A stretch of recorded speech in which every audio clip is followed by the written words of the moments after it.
Hey, it's Kate. Hey, it's Joanna. Do you like women who laugh like Roseanne? Do you like jumping in a pool full of lemon juice covered in paper cuts? Do you like loading a bowl at the end of a hard day? If you answered yes to one or more of these questions, you should listen to Butt Stuff on the Journey into Comics Network. The following is a Journey into Comics Network production. Hey, this is Josh Richmond, and you are listening to the Voice of Survival podcast, exclusively on the Journey into Comics Network.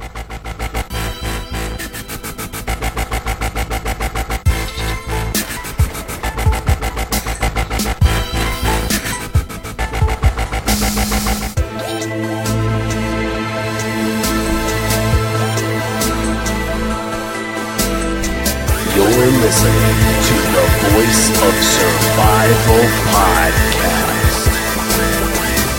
Ladies and gentlemen, your host, Nate Phillips.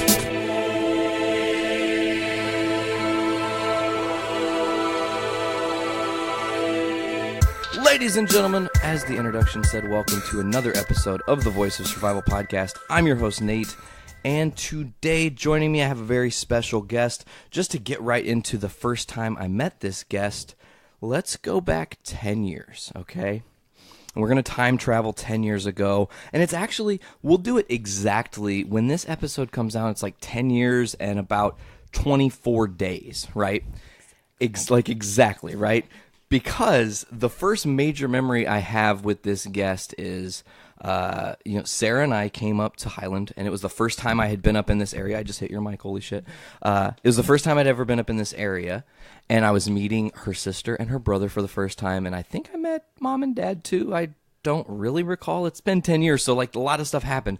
But in some weird, I don't know why at all, the idea got brought up, let's bring our friend Eric. And I was like, all right, sure, let's bring Eric along. Why the fuck not? Let's do it, you know? So, Sarah, Eric, and I get in the car, we travel to Highland, and the big thing on the way up was, we're going to get sushi. And I'm freaking out because I had never had sushi. It was like this kind of like Everest. I wanted to try it so badly, but I'm from this uncultured part of, America where sushi isn't a thing, and we only like have a half-real Chinese restaurant in our town that's a whole different, we're not going to do that today in this podcast. So back to it. We meet with my guest, Sandy, at this time, and her brother, David, Sarah and I, and Eric, and we all meet up, and the lot of us and the partners and whatnot all go to the house of Kobe, right? I think, do we meet there, or do we meet at the house and then drive there? I don't really remember how that went down. I think we just met at the house, and then we all carpooled to House of Kobe. Yes, I do. Okay, that is exactly how it went. So we carpool, and I don't know really anybody, and Eric's here, so he's like this, like, let's see, 9th wheel. Like, is that how that works? It was 8th wheel, 6th wheel, 7th. He was 7. 7th. He was the 7th wheel. Yes. My math is terrible today. 7. See what dealing for 3 hours straight at a casino does to you? Like, Poor my choices. brain is mush right now. Poor choices. 4. That's the number. Anyways, back to it. So go to House of Kobe. And then the real fun of the first time, like, I get to know you as a person starts, because we all go and hang out, and we're like, we're in your parents' basement, we're having a fun time, we're talking blah, blah, blah, being kids and whatnot. And you go to bed. Night's over for you. It's done, okay? It was late. Eric is really a drinker at this point in his life, and he had been going through some shit. He was not at the time yet my roommate, but we had discussed, like, hey, we should maybe move in together. So, okay.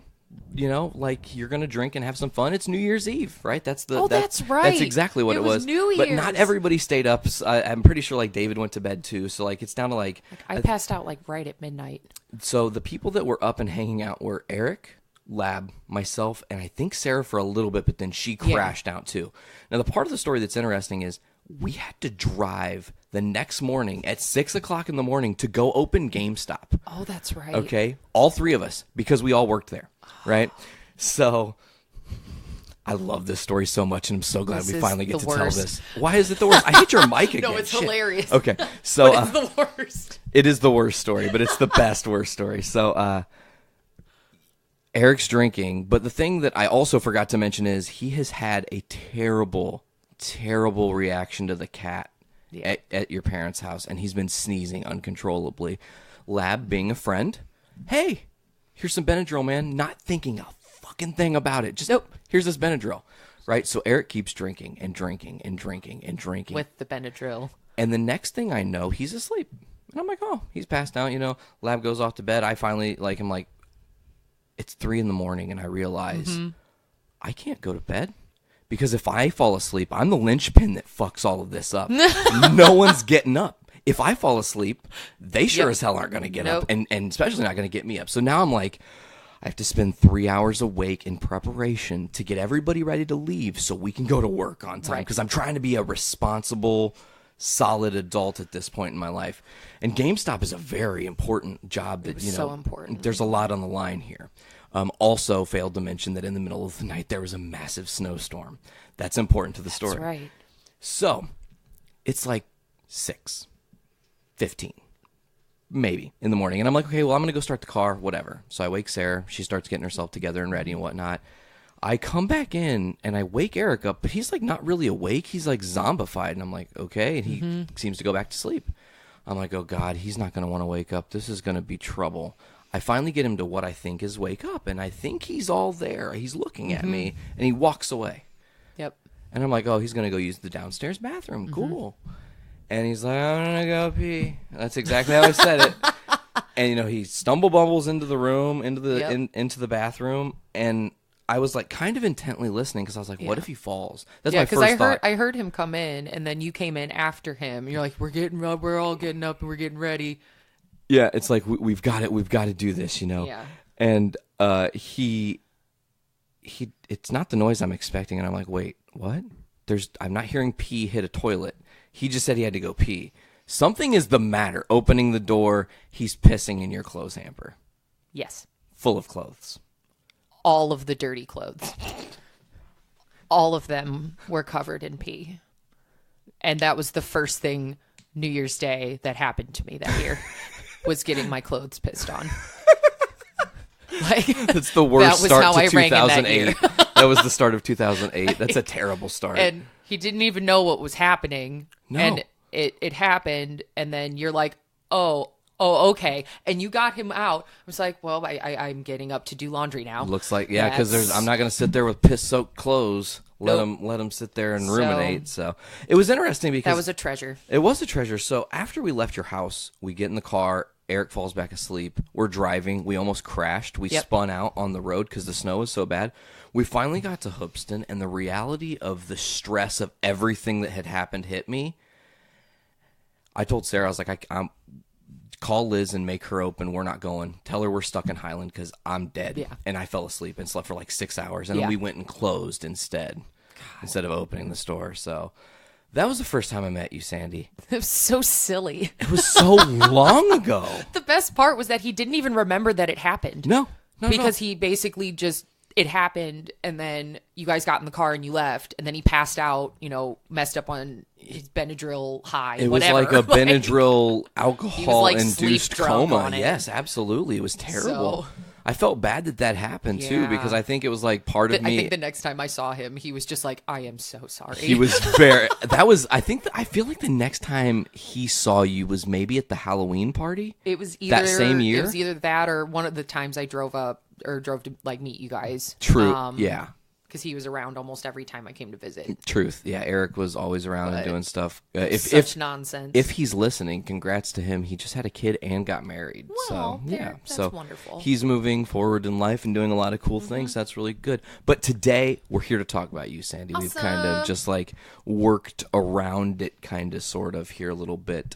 So I'm gonna kind of like stop talking. What I'm gonna do now is give the reins over to you by way of asking you this start-in question. Great. Now you are. I didn't really tell anybody what you do, so let's get into that first. You are would you call yourself the co-lead singer of the Devilish Winks? Yeah, I'm one of the two main singers, and then we have our drummer singing backup. Yeah, and you guys, man, awesome. Well, thanks. We do stuff. You just specifically you and Neil's voices, like they just mesh so well, and it was like this cool thing when you guys started making music together. The first time I heard you guys play, it was like, okay, like this is for real. And that's one thing to talk about my journey knowing you is that really you and I's journey kind of meshes with the music side of things. Mm-hmm. You are very musical. You are an amazingly talented singer. You can do crazy voices, which we'll get into that later also. So it's just like, where did this all come from? Where I know your parents and they're amazing people. They aren't the most musical people per se. No. And it's weird because... And even so with David, who's talented musically, all three of you are extremely talented musicians. So it's just like... That was a weird skill set that was like plucked from the universe and said, here's this for you and for you and for you.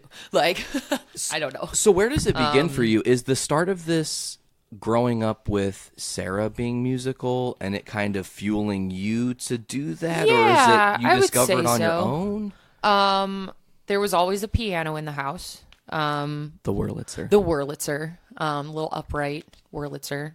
But it was always in our house, and it was my mom's piano, the piano that was in the house with my mom and grandma growing up. And then once mom got the house, I think grandma gifted her the piano, and that's what Sarah started playing around on. But I just remember, like, grandma would come over and she would, like, toy around on the piano. And then Sarah started learning, so there was always piano in the force. It was just, like, bouncing around you and just, like, filling you. One thing I know, the song your grandma would play, she only knew, like, one song. Pistol Packin' Mama. I still love that. That's the only, like, every single time she came to the house, she was like, oh, well, I'm going to go over here. And she would just, like, start playing it. And that was like my earliest memory of that piano was that song. Awesome. Like, just always. But then Sarah started playing, and so it's like classical stuff growing up. But then my dad was the one who got me into listening to like rock and things like that. I think my earliest song, what was it? Ted Nugent, Cat Scratch Fever. Awesome. Almost every time I would get in the car, that CD was in like the player, whatever. And I just remember the album cover scaring the shit out of me because the dude's face is just like bloody and like just yeah, it's crazy. But really, I didn't start singing until like years down the road. Because my first instrument, I didn't learn how to play the piano first. I learned how to play the clarinet first. I think your sister did as well, yes. Right? That's very interesting. So Sarah played clarinet, and I would always sneak into the bedroom and put it together because I watched her put her clarinet together and like get it all set up. And I would go in there and I would try to play. And all I would do, it was like straight up Billy Madison style. Like I would just make all of these honking, squeaking sounds. Yes. And I didn't know what I was doing. I was elementary school. I forget. It was like 4th grade, I think. 7, 8. But when you're in elementary school, or I went to Southridge, and at Southridge you could do band 5th and 6th grade. So when I was in 5th grade, I'm like, oh, well, Sarah has this clarinet. I should just play the clarinet because I didn't like the trumpet or, because they came with all the instruments. And I mean, at this point, she is heavy in piano, so yes, she's not even worried about the clarinet. She was just like, yeah, just take it, play it, because she was already doing her own thing with classical piano. Cool. So I started taking clarinet with like the little school band, and halfway through the first year of it, I hated it. Oh, no. I hated playing. I hated going to band class, and like I was good at it. I knew how to read music, and like it came naturally to me to play it. Good. And like I remember halfway through that year, I went up to my band instructor, Mr. Gardner, and I said, Mr. Gardner, I don't want to play the clarinet anymore. I want to play the piano because I saw Sarah playing the piano. She played the clarinet, so I wanted to move on to the next phase like Sarah was. So I went up to him and I told him that. He said, well, why don't you just wait out the rest of the year, see how you feel? Right? So he wouldn't let me quit band. He wouldn't let me stop playing because, I was a kid. You want to encourage a kid to stick with something and, correct. Keep going, see how you feel. So I refused to bring my clarinet to school on the days that we had band. And like, oops, I forgot it. It was basically, I think we had band like once or twice a week, and they wouldn't let you leave your instruments there because, your kids, Yeah. take them home. Like, Mom and Dad want Practice, you to too, bring also. Right, and you have to practice. So and they're paying rental. I literally just wouldn't bring my clarinet to school, and he would come hunt me down in the classroom because they would pull you from class on the days that you had band. It was like an hour long. And they'd pull you from class. He would come find me and make me sit in band class instead of sitting in class learning about something else. Just to teach you a lesson? There to teach me man. a fucking lesson. See, I think the thing I would have done is, I don't know if this is something that they could have done. I would have been like, I'm sure the school has a couple extra clarinets laying around, right? Couldn't he just be like, here, take this? No, he made me sit in that class man, that's without a my jerk instrument. move. And so I was just sitting there. I'm just like, okay, I'll just sit here. And then it's kind of embarrassing because you're just sitting there and everybody else is because I'm the playing. kid that forgot their instrument. You know, it's like, but what teacher does that? Pulls you from learning about, something in history or math. Geography. Just to prove a point. It's like, no, dude, I just wanted to play piano. That's all. But I think that actually helps fuel your journey because it drives you to be more of I'm fucking serious. I want to be a piano player. So I'm sure that when you are boycotting band, which is awesome. Yes. Did you do that through the remainder of the year? It was the school year started and I made it halfway through the school year playing. So about Christmas break. Yeah. Did the around Christmas that time. program. Yeah. I didn't even, that was the best part because no. all the recitals, I just wouldn't play. I would pretend to play my clarinet because I was so mad at him. Oh my gosh, that's amazing. I was very determined to make it impossible for him to get me to play the clarinet. But I to this day I love the clarinet. I love the sound of the clarinet and how it, melodically changes things. But it was just who does that to a kid? I don't know. I'm just impressed that at let's see, 5th and 6th grade, you're 9, 10? Yeah, 8, 9, 10? 11-ish? I don't remember. Because I think, because in 7th grade I was 13, so 2 years before that would yeah. be 11. Okay, so 11 or 12. So you were 11 and you were smart enough to be like, I'm going to find a way around this and hell or high water, I'm not Yes. playing this clarinet. So you hold out. While you're holding out, you're probably at home practicing the piano, getting tips Yes. from Sarah. Hey, how do I... Did you really get a lot of advice from her in the lead into you? Later on I did, because when I started taking piano lessons, I took from the same teacher that Sarah went to, Jack Hansen. Jack's been mentioned several times on this podcast. He was such a lovely old man. Absolutely. I met him several times, yeah. Yeah. So I started taking lessons with him in 6th grade, once the new school year started. I signed up for piano lessons. So I started taking those lessons and I remember when you have that moment of doubt, right? I heard how Sarah was playing classical music. And I couldn't play classical music the way that she could. Typical sibling rivalry nonsense, right? Totally. Then it becomes a competition. It does. Well, in my head, as a 6th grader, because you want to, Be you want to impressive. take after, the people you're inspired by, Absolutely. whatever. Gotta keep hitting your mic. She was my role model at that time. Totally. So because she learned piano so quickly, just. It happened and she could do it. Her fingers just did it. It's like destiny It's just and shit. fingers thing and it did. That was it. So when I started taking lessons, it didn't come as naturally to me to play classical music. So again, about a year into my lessons, I'm just like, man, I don't want to take piano lessons anymore. Bleh, I can't do it. Did you express that to Jack or did you express that to your parents? I expressed that to my mom. And I remember I would practice at home and I just didn't really like practicing as much as I saw Sarah doing, because she would sit at the piano for hours on end practicing. And I would, play through my song a few times. Okay, I'm done. I'm bored. Because that wasn't, at that time, I wasn't resonating with classical music. It was a different ball game for different. you. Absolutely. It was different. And my mom encouraged me to keep with it. Just keep practicing. You just have to keep practicing. You have to learn how to like practicing.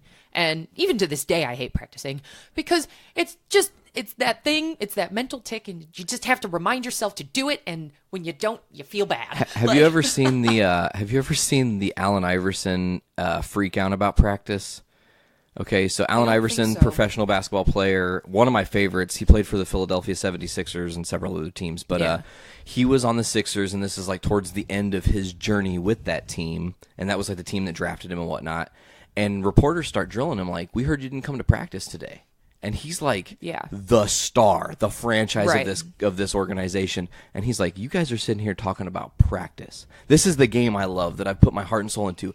And you're coming to me about practice. And I love that because I definitely resonate with you on that feeling of just like, man, I don't want to practice. Yeah. Like, I know I have to because when the moment comes and I'm on the stage and I have to do the thing, if I haven't practiced and the thing doesn't happen, who do I blame? Or you get to a level of comfort and you're just like, oh, no, but I know those songs. Oh, I know this. I know that. Like, meh, it's fine. And then you forget. And then you forget. 'Cause And that your muscle happens. memory just craps out on you. You're like, why? Absolutely. But, Hashtag the Beat Kitchen. Oh, goodness.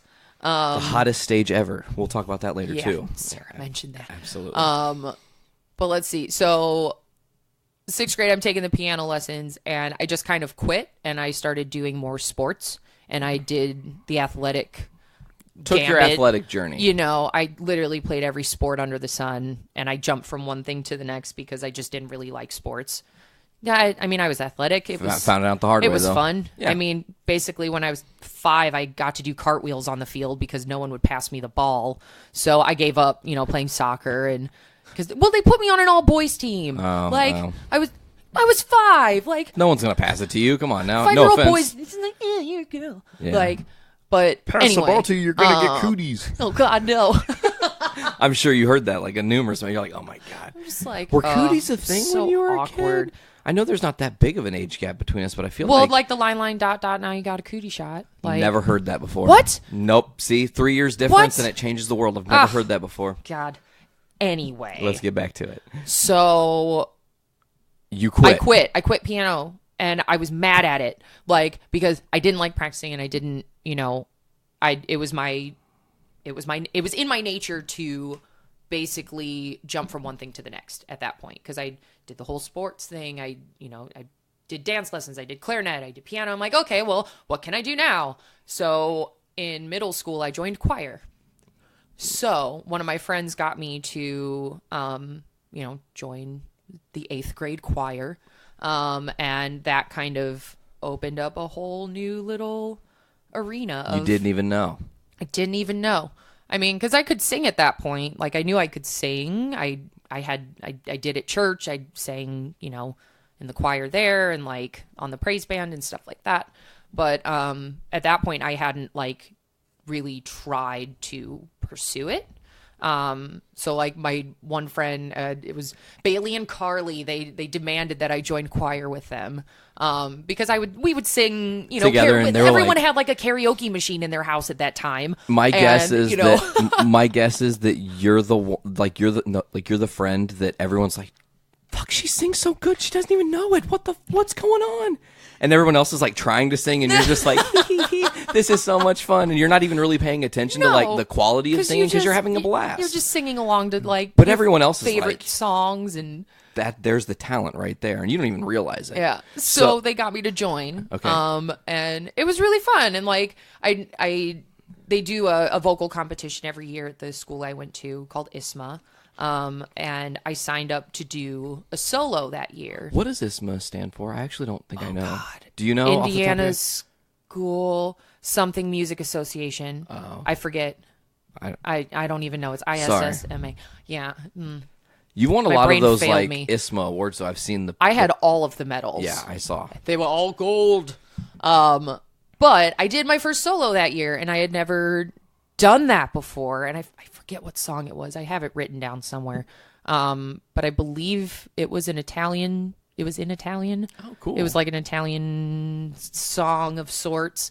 But I did really well at the competition, and I was just like, oh, okay, that's cool. And I enjoyed singing like in the choral spectrum, like doing the 2 and 3 part harmony type of things. Absolutely, and when you nail it and you feel it, Yeah, like, and it was just fun because you're with your friends and like, oh, we're an 8th grade choir, we were Yeah. choir girls. you were that Like clique. it the was choir it was clique. super fun. But what really did it for me in 8th grade, they opened up the opportunity in our choir class for the 7th and 8th grade students to audition for the high school musical Carousel. So Great segue. right? So David's girlfriend at the time was in the musical theater group at our high school, and she knew I could sing, and like we bonded over that. And she's like, Sandy, you should audition for the musical. Like, I think you'd have fun. And I was a dancer at that time. I knew how to sing. So, Put it together. Why not? And I acted in all of the church plays, so I knew I could be an actor. So I auditioned, and after the audition, my choir director said, are you willing to dye your hair red for a part in Carousel? And at that point, I had gotten highlights before, but I had never like fully dyed my hair. My hair's blonde. Yeah. Because you guys can't see me. You're like John Cena on my podcast. True. Haha. That was great. Haha. Okay, back to it. So they say, hey. I'm just like, let me ask my mom, ? Like, what? That's not up to me. I'm a kid. Right, because the girl who was cast as one of the lead parts in the play had a family of children, and they needed to be redheaded because she was a redhead. So they asked me if I could dye my hair red. And I was in 8th grade, whatever. Is this the one point in your life where you're like, why wasn't I the ginger? Yes! I am so mad that David was gifted the red hair in the family, because basically for 10 years I was a redhead. After I dyed my hair red in 8th grade, I never went back up until this point in my life where I grew out my natural blonde and, whatever. But I was a box redhead for life at that point. So obviously my mom let me dye my hair, which is great. So I got the part.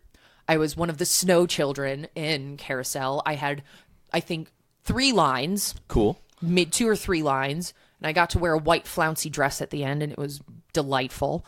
But it was really fun because that was my first musical. I'd never been in a musical before. And that opens up way more avenues for your life. That was like a whole shift. It was a whole, mentally, whatever.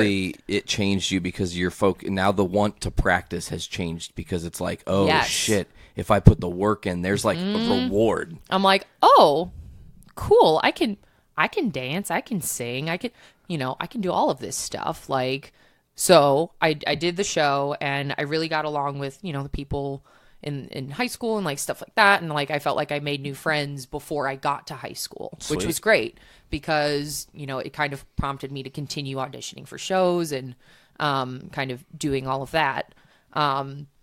So once, I became a freshman, I basically every single year I would audition for every show. We did 3 shows a year. And that kind of just continued pushing me to like stay in choir and like continue down that road.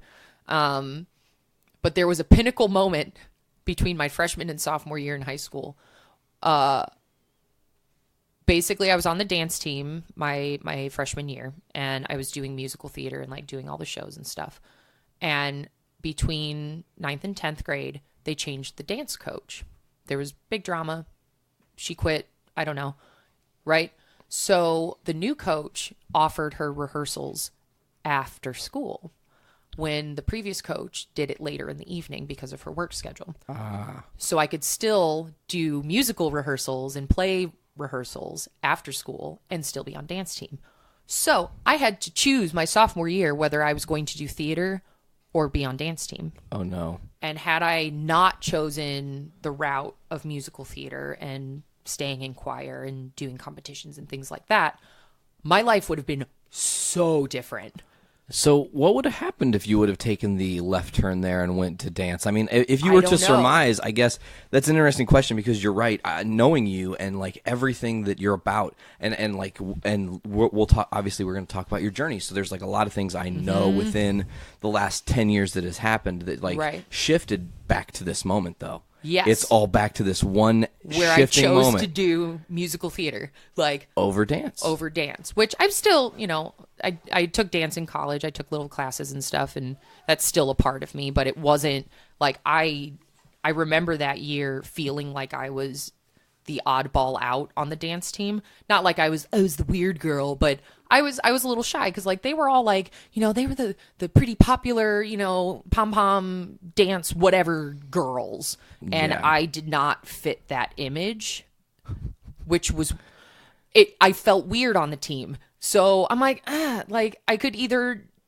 go there or not go there. And also, I'm sure what helped to inform your decision is the fact that the musical theater kind of unlocked something for you. So you're like, wait a minute, this thing really did something for me, and I remember that. And dance is just dance. Like dance is cool, like whatever. But the musical calling is pulling you back there. So I'm not sure what order we went in, but what's the next thing that happens once you decide musical theater? What's the next production you did?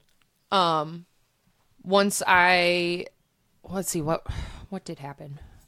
So I chose to do the musical theater stuff and continue like with choir and that sort of thing. And at that time, I had just started playing piano at church. And keep in mind, I quit my piano lessons, 4 or 5 years ago. And I basically retaught myself how to play piano. Oh, man. Because I still had the knowledge. I still had the working, knowledge but of knowing mechanisms weren't all how there. to read music. I kind of understood the key signatures at that point and things like that. Yeah. But I didn't know how to play anymore. And Sarah kind of taught me some tricks with learning how to build chords and, just doing it mathematically, basically. Yeah. Because at church you weren't given sheet music per se. It was more, here are the chords, here are the lyrics, that's what you play, right? And I just kind of taught myself by ear, how to do stuff. And it helped too being in choir at school because I was reading music there and I knew how to sight read and I was really good at sight singing in that way.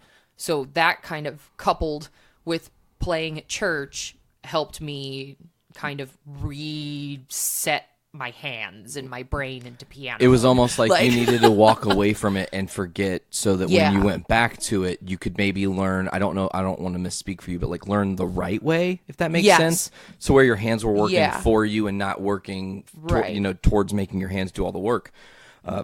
So you're getting this cool experience because you're leveling up constantly and it's this pull and this push.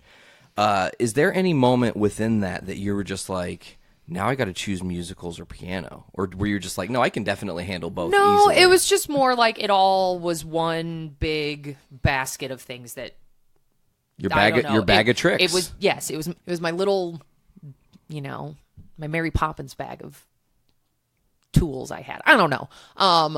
But at that time, in choir and stuff, when we would break down into our sections, I would usually lead on piano and play the parts and stuff like that. Because I did know how to read music, but it wasn't internalized as much because I gave it up so early as a kid. So I basically retaught myself how to play piano by ear, kind of, and then I started relearning how to read music. And it was completely opposite experience to what Sarah went through because she can read music like it's a book, they are just the words to her and she can read them and they're there. It takes me longer to break things down like that because I learned the other way. Yes. You were learning by your ear, and that's interesting because Sarah's had a journey of learning now to train her ears to do that. So you guys literally have this really cool yin-yang thing going on. And whenever I think about that, and you kick yourself for giving things up, and I wish I wouldn't have done or wouldn't have given up piano lessons at that point in my life because I was a kid. It was interesting. I thought that because I actually didn't know that you took from Jack, which I think I did. He was my only piano teacher. I thought you were going to tell me, though, that at some point he became your voice teacher. Nope. And it's shocking that you didn't take voice with him, which I've seen him teach a couple voice lessons. And wow. I remember the woman that was in lessons before my piano lesson every day, because I would sit out on his porch waiting for her to come out. And I would hear her singing these beautiful arias. And I'm just like, how? It was so high, and she just this big boisterous voice. I'm like, how does she do that? I didn't know what it meant to take a voice lesson at that point because I was a kid. one had introduced that idea to me. Yeah. So pretty much my choir director was my first voice teacher in high school and middle school. Is that Mr. Markley? Mr. Markley, Yeah. David Markley. He was like, if it wasn't for him, I wouldn't have stuck with what I did. He was one of the biggest encouragement to me in forms of my early years. He pushed you and said, "Don't stop doing what you're doing. You really have a gift here. Yeah, don't give it up." That's very important to have. When you basically, your purpose for going to school is to get through your other classes to go to choir and theater.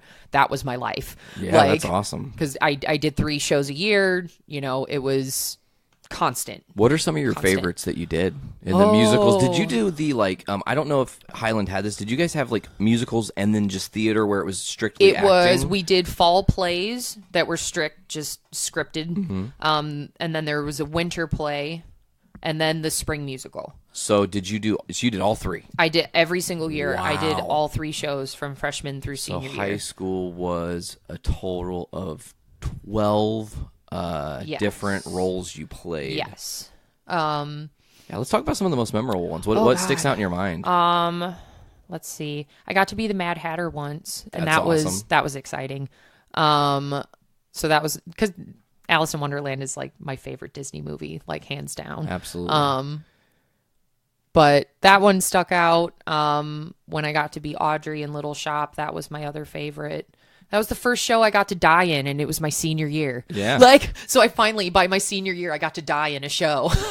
You were like, and I got eaten by a plant. That's the the best. Absolutely.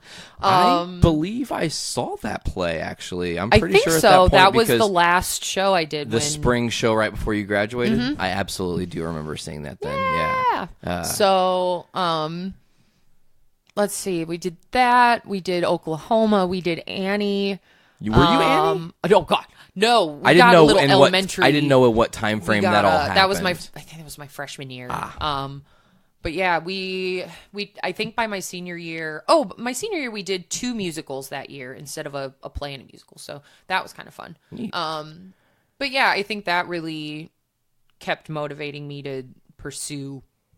But everything more musical theater and everything you did. I mean, when because your final year of high school, the last 6 months, I knew you, and it wasn't like we knew each other every single day and we weren't hanging out or anything like that. But you were part of my life now, so it's this change, and there are these events that I definitely recall. Your graduation sticks out. It's interesting. You and my sister graduated like 3 days apart. That's right. And there was this are we going to be able to pull everything off? You almost couldn't make it. We made it happen though because we were straight up G's like that. Great. But the other thing you did with your musical stuff though, I remember the Madrigal. Is that the right thing? Yeah. And that was your senior year. We did the Madrigal.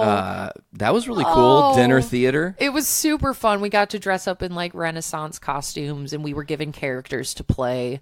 That was a very bizarre dinner. I think it was me, Sarah, your mom, your grandma, your grandpa, your dad, I think my Mark, aunt was there, and Joy. A whole bunch of people came, and we were in it this was one section. and it was just a night we learned Madrigal songs, and we served Cornish game hens and fancy puddings. It was delicious. It was great. But yeah, that was so much fun.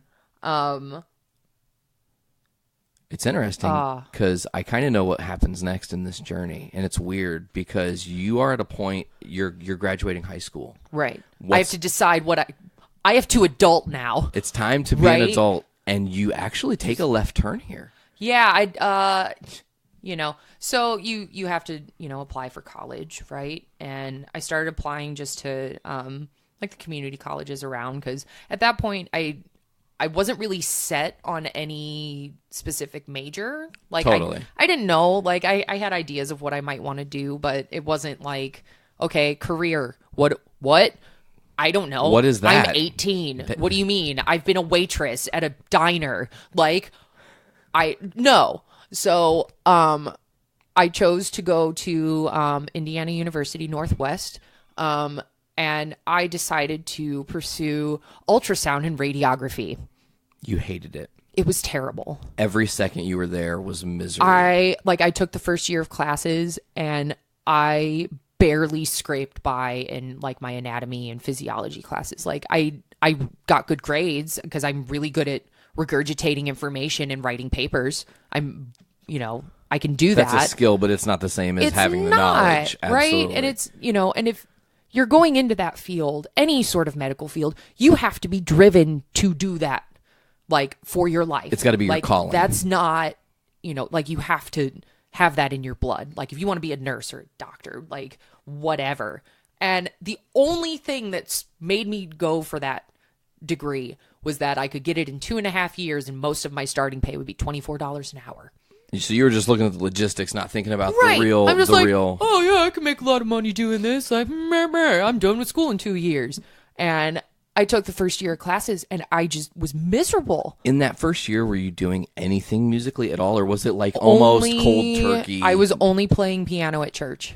So once a week. Yeah, like we would have like the rehearsal like midweek, and then Sunday we would have the worship service. But that first year, I did like a community theater production of Grease, which was fun. I remember that too. That I was got to be Rizzo. Yeah.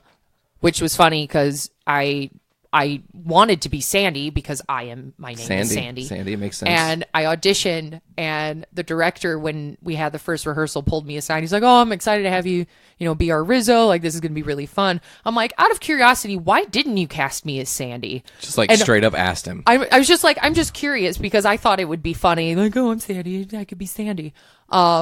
And he looked me in the eye and he said, "I didn't cast you as Sandy because you looked like too much of a bitch to play her."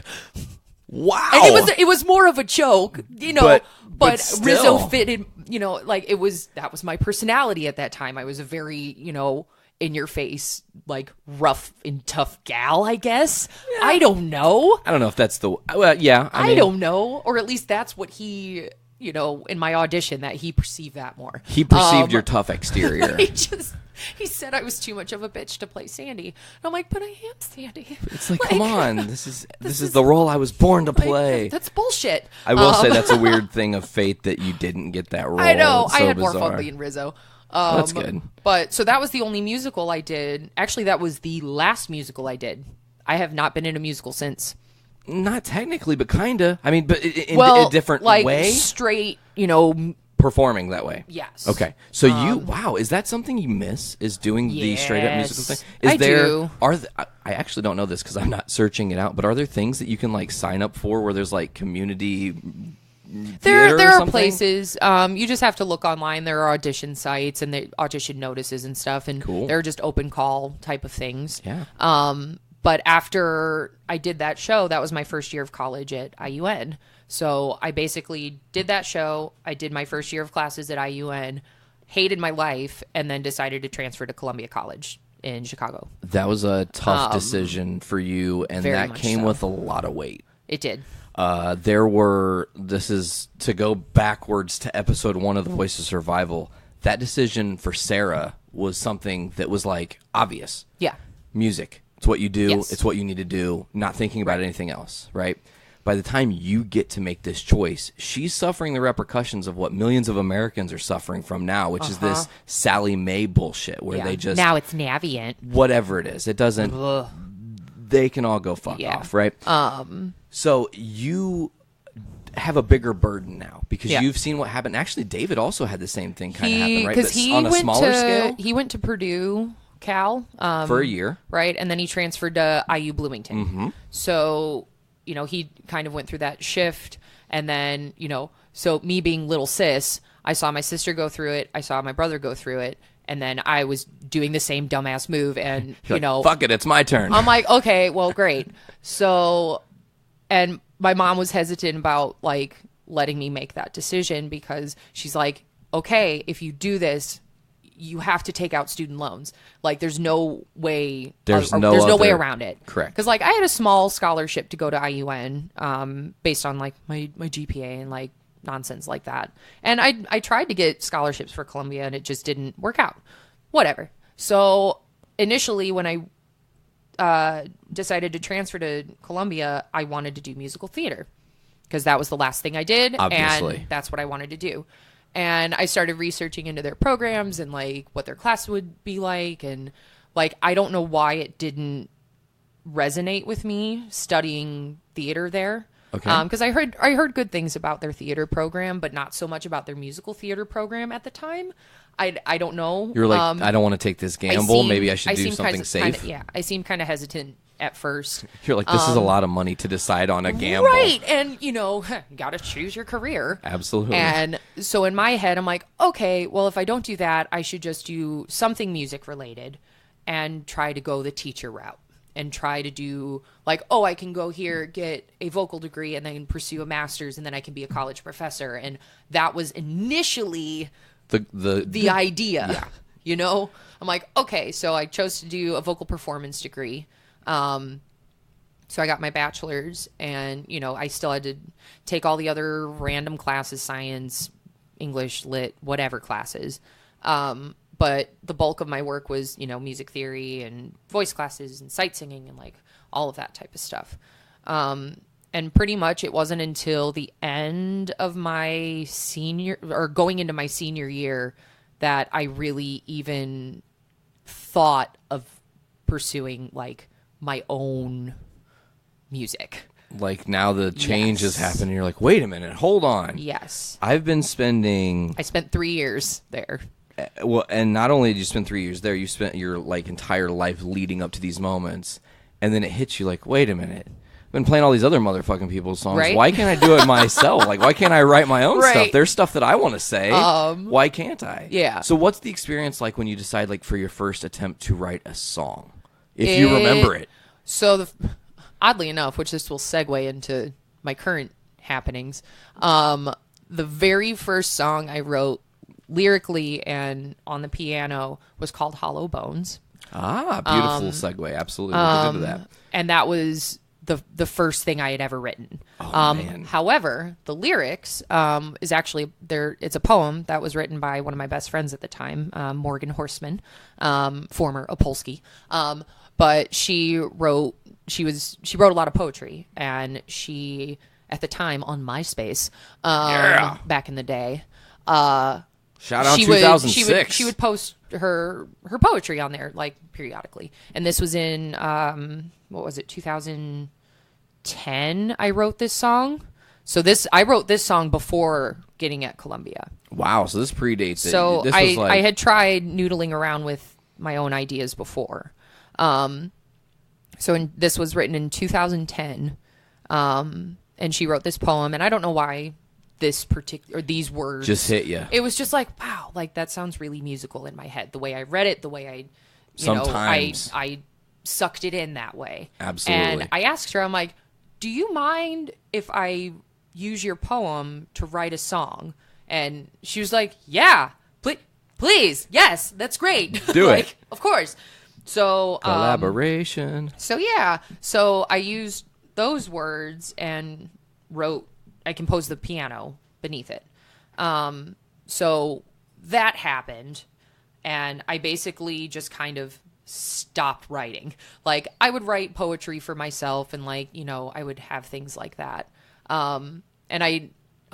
Oh my God, how did I forget? I even would toy around on my dad's guitar, his acoustic guitar. Yeah. And I wrote, the Taylor Swift type of teen angsty nonsense in high school. Yeah, totally. I still have my notebook of songs from that that's era. Kinda cool. Do you ever revisit it and go good man, grief. Is there any gold in there? Or is it all just... There are 3 in there that I'm actually rearranging right now. Oh, that's awesome. But when you go back and you reflect. When I reflected on those songs, and I had just written the Hollow Bones piece, and so that just nugget of time was in this one notebook, right? So that's set aside. And then I get to Columbia, and at Columbia, I wasn't performing musical theater. I participated in the Columbia College Chorus, and I did these ensembles called Vocal. It was Vocal Lab, and then there was Spectra, and those were the 2 that we basically got to arrange our own harmonies of things, and it was more of a collaborative choir than here's your music, learn it. Yeah. So that kind of triggered the idea of writing my own harmonies. Yeah, in a way. Absolutely. Because we had to do that. We broke into sections and we would kind of collaborate our ideas together, and it was one of those types of ensembles. So like I did those for a while, and it wasn't until the later half of being at Columbia that I joined an ensemble, and it was like a pop rock type of thing. They had jazz ensembles, they had, rock ensembles, singer-songwriter type of things. That brings down a memory, because one of those times you guys did a Led Zeppelin song that to this day blows my fucking mind. It was my favorite song that I got to sing. Like I got to sing The Ocean, and it was like, honestly though, that song, being able to sing that song, I did something different. It was different. It was. And being in that ensemble made me step out from behind the piano, because I wasn't playing piano in it. I was only a singer. So I basically spent like all this time doing these choral type of things, and then I got into this ensemble, and it basically opened up a whole new world of music to my vocal library, basically. Totally. Because we would cover we covered like Ramones stuff, we covered Led Zeppelin. Like my instructor would like bring in all of these like weird songs that like you guys did White Rabbit, right? Yeah. Oh no, man. that was at my recital. That was at your recital. Yes. Correct. You did White Rabbit. Sorry, and it wasn't until I did that recital, my final portfolio, here's me recital. This is the final chapter. Yep. But for our voice lessons, we were required to assemble our own hour-long recital, and we could choose whatever songs we wanted. We had to arrange, find our own musicians, put together our own show for the first time. And I had a real hard time with it. It was really, really hard for me. This actually marks a really cool thing, though, because this is the first and maybe one of the only times that you and your sister shared the stage. Yes. Which is incredible Baffling. to me that you guys are so goddamn talented and have not done more yet. But it's like our musical journeys are very parallel. Like we're on opposite ends of the street, but we're still doing it all at the same time. Yeah, exactly. Like, we're just looking at each other like, hey, we're doing I see the thing. you. Like you're doing your thing, I'm doing my thing, but we're progressing. We're doing it. Yeah. Like we're making it work. But it wasn't until I got to do my own recital that I started diving into new artists and new musicians that ultimately like shaped what I do now. Is this where you find your Carole Kings and your James Taylors? Carole King came to me before I got to Columbia. Okay. I was taking voice lessons at a local studio in town. And my voice teacher said, your voice, the way your voice sounds, like I think you would be really well suited to sing some Carole King music. I'm like, oh, who's Carole King? And first time I heard Carole King, I thought she was a black woman. Well, so she's got an based on amazing her voice. soulful, Totally. and in my head, I didn't really explore other musicians. I didn't know. Like I listened to pop, up until then. I didn't know, Totally. and, the Beatles and like things like that. I never listened to strong women, like solo women, doing their own thing. Totally. Other than like Britney Spears. But Which is that totally was different. But at the time, I was a '90s gal, and you're drenched in it. I mean, how do you Yes, it was avoid everywhere. when you're growing up? So I get introduced to Carole King, and Carole King has changed my life forever. She's my spirit animal. If my alter ego, my alternate life, past life, I am regurgitating her now. Like, at least that's how I feel. You're like the second coming of Carole King. Maybe. Oh, That's no. awesome. That could, maybe. Just saying. Anyway, so for this recital, like we had to choose our own songs, and when you don't know what your voice can do, you don't know what to sing, you don't know what to try to do, You don't even know how to set goals for no, what you could you push don't, yourself to, because you're limitless. I didn't know. I had no idea. That's like I just watched this episode of Hell's Kitchen, Mm-hmm. and there was like the final challenge for an elimination, and they said make whatever you want. And that's Yeah. the worst thing you can tell a chef when you have all these ingredients, because Right. it's too many choices. It's like I could choose anything. Mike, I have a whole basket full of things. What do I do? But yeah, so it's like I was learning other things in my voice lessons. I was able to choose songs to learn. Yeah. But every time I would have a voice lesson, I basically brought songs that I kind of already knew already. Mm-hmm. Things that I was comfortable singing, that I knew I could sing well. And, my voice teacher would just kind of, direct me to do certain things differently. So I felt like I kind of stayed at this same pace for a really long time during my my education there. Almost spinning your tires a little bit. Like I plateaued and I stayed there. Is that because you were scared to step out of the box and like have them suggest like you need to learn this song and like force yourself to go there? Yeah. She motivated me to do other styles of things. Totally. Which was good because it started getting me out of my comfort zone. But even still, like I didn't know what my voice could do. Absolutely. I knew the realm of musical theater and choral work up until that point. So, and whoa, sorry, did I just almost hit you? hit me? I'm so sorry. I'll kill you. I got to scooch back a little It's bit. okay. I'm also, how about this? I'll do this. There we go. Better. So when it came time to like pick the songs, I was really, really nervous because I didn't know. So I basically would put on Pandora at home and I'd put on random stations, and when songs would come on, I'd be like, oh, I think I could sing that. And then I would, find the sheet music online and I would just, start doing my thing, right? I can do this, yeah. So I chose, let's see, what songs did I do? I did White Rabbit, we talked about I did that White one. Rabbit. I did an Etta James song. I did an Ingrid Michaelson song. Carole King. Did you do a Regina Spektor? No, I did Guitar Hero. I did an Amanda Palmer song. Yes. Because she was one of the first musicians other than Carole King that heavily influenced my musical choices then. She was this whole different human, this whole different being. And when I saw them the first time with Sarah, that concert changed my fucking life. Like, ooh, let's talk about it. So, I want to say that was first time you saw the Dresden Dolls. I was there. that was the second time. That was the second time. The 'Cause first time, Sarah and I adventured to Chicago. The Vic. It was at. You got Wait, shoot. No, that was when you were there with us. Was at the Vic. It was at the Metro.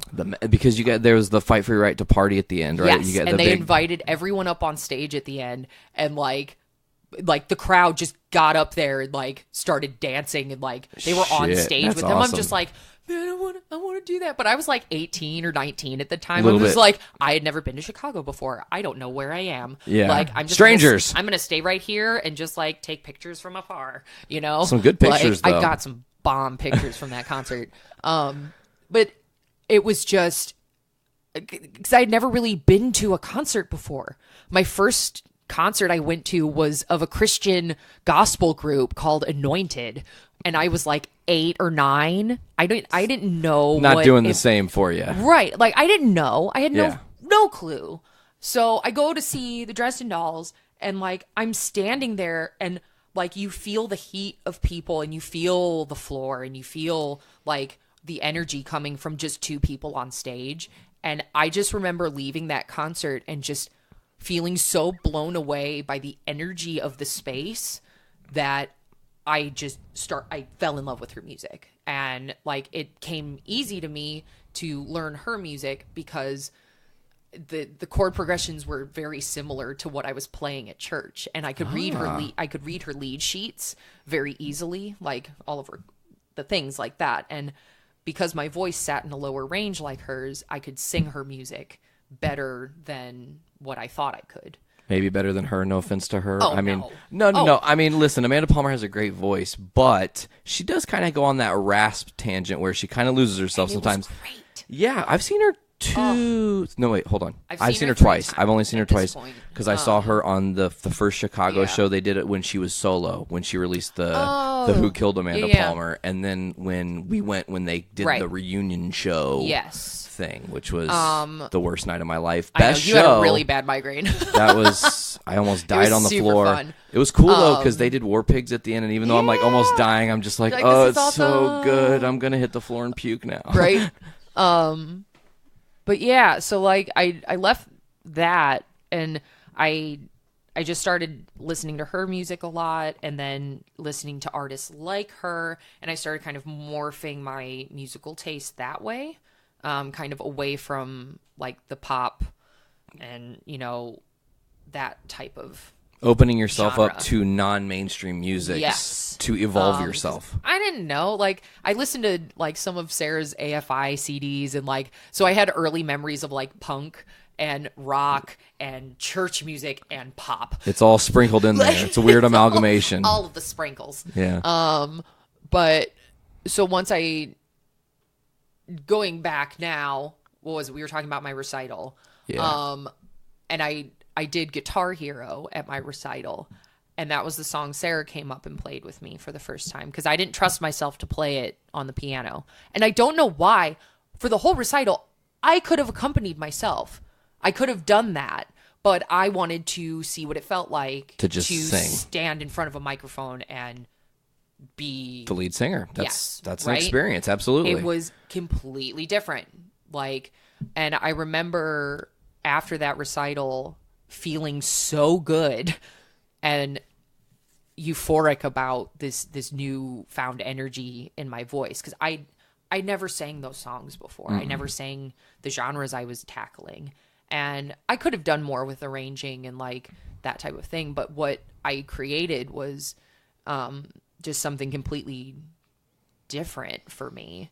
It's almost a template for where you go. Yes. It's like a really early template. But very early. So like I did that, and at the time I was working at a pizza joint downtown Chicago, Gino's East.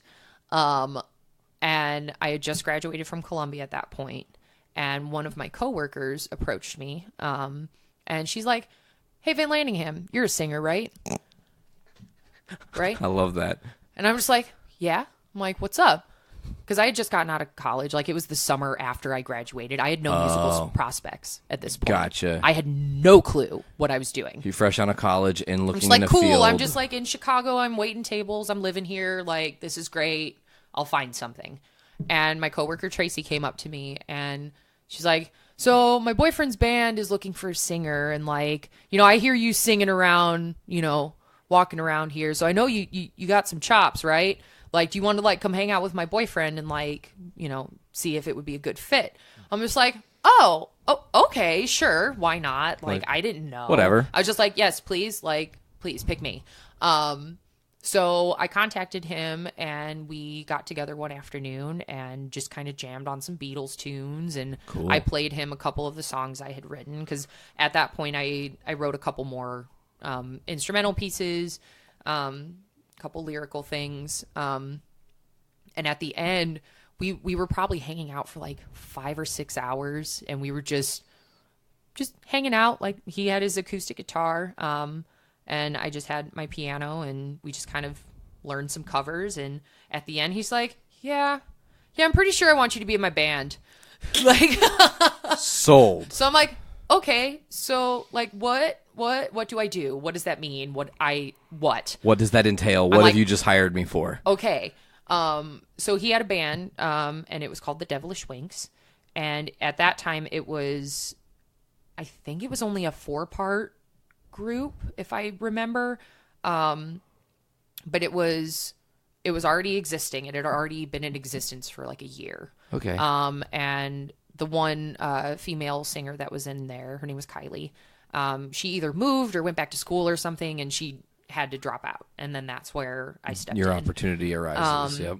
So I just started going to rehearsals, and Neil sent me charts for the already existing songs that they were working on.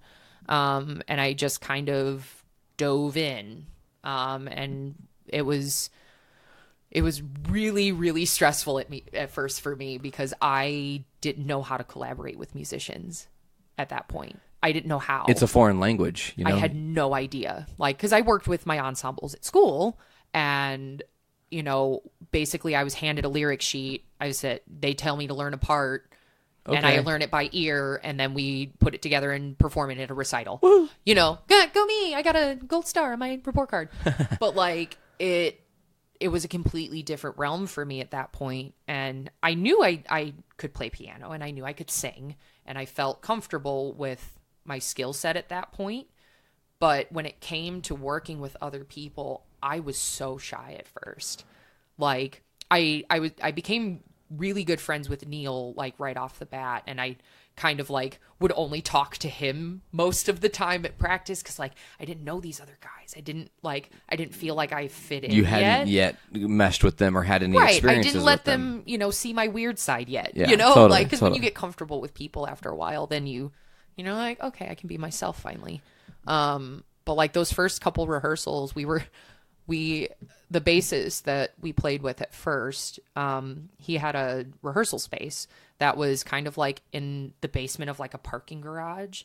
And like, it was this dingy little, like you go through this, you go into this garage and then there's this side entrance and then it was just this dark room and like there were these weird lights up and there were just amps everywhere. And I walked in and it was just like this musty place, right? Yeah. And I had no idea what I was doing.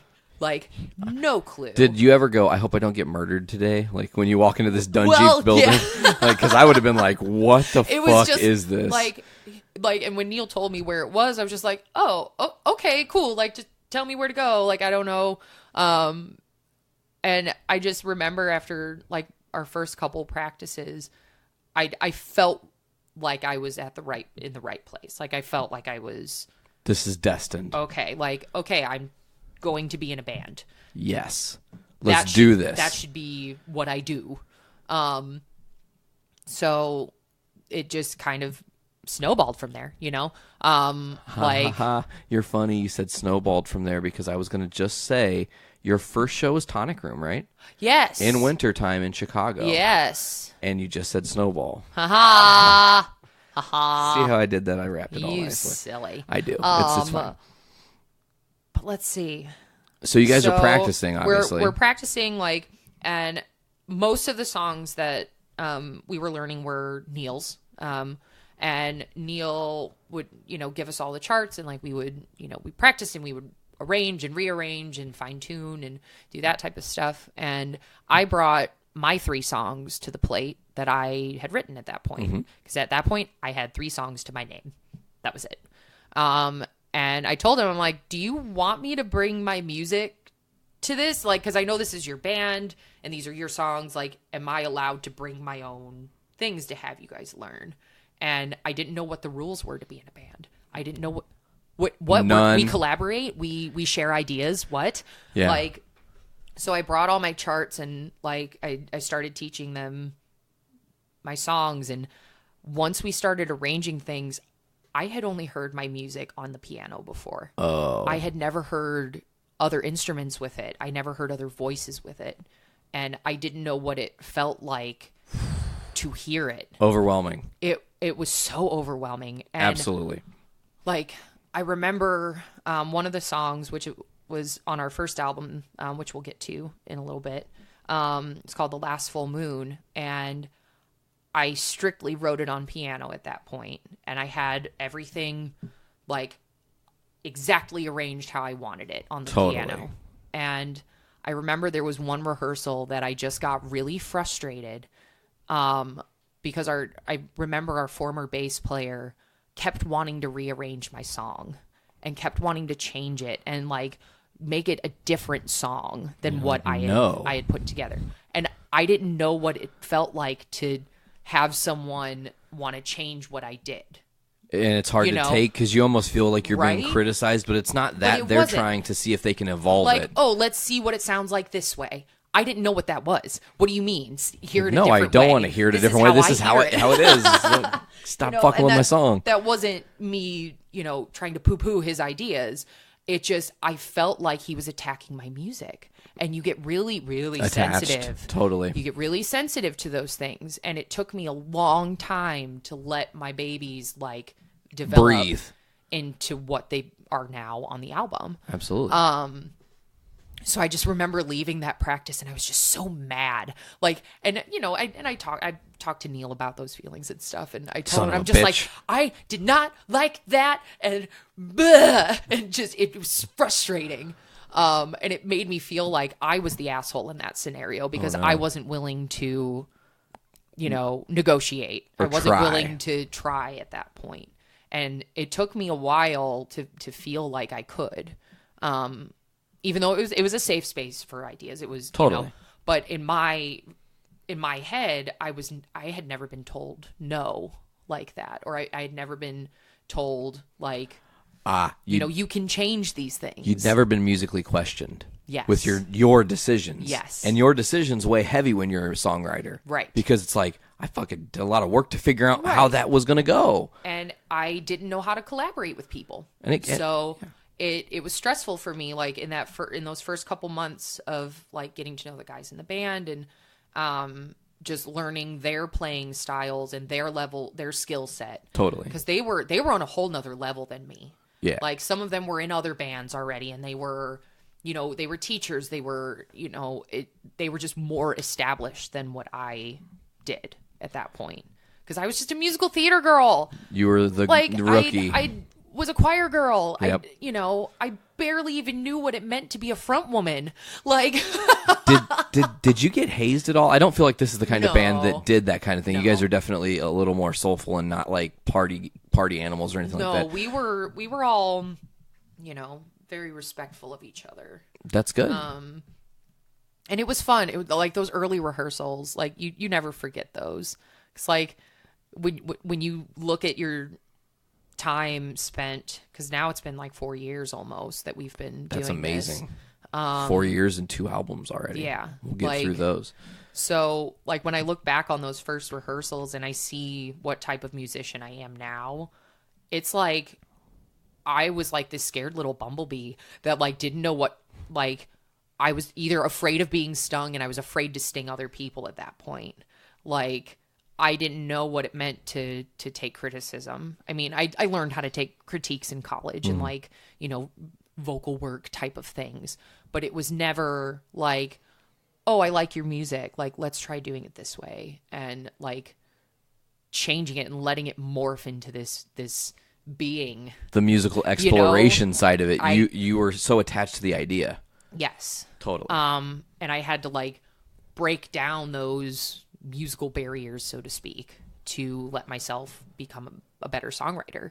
Was that a difficult thing to do, to break down those barriers? Because I mean, I also have been in a couple bands and been a songwriter, and truth be told, I'm maybe at the time when I was in my first band probably the worst collaborator because I liked a lot of my ideas and didn't want to hear everybody else. But I know that can be difficult to open yourself up and say, what if we explore it this way? Yeah. What if we do it that way instead? So what happens to make you go, sure, let's start changing my own concept? It wasn't until I started writing new songs after that, because I had those first couple songs that we were working on. Did all three make the first album? Yes. Cool.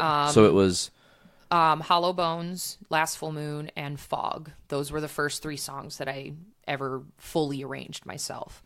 And I had no idea what other instrumentation I wanted.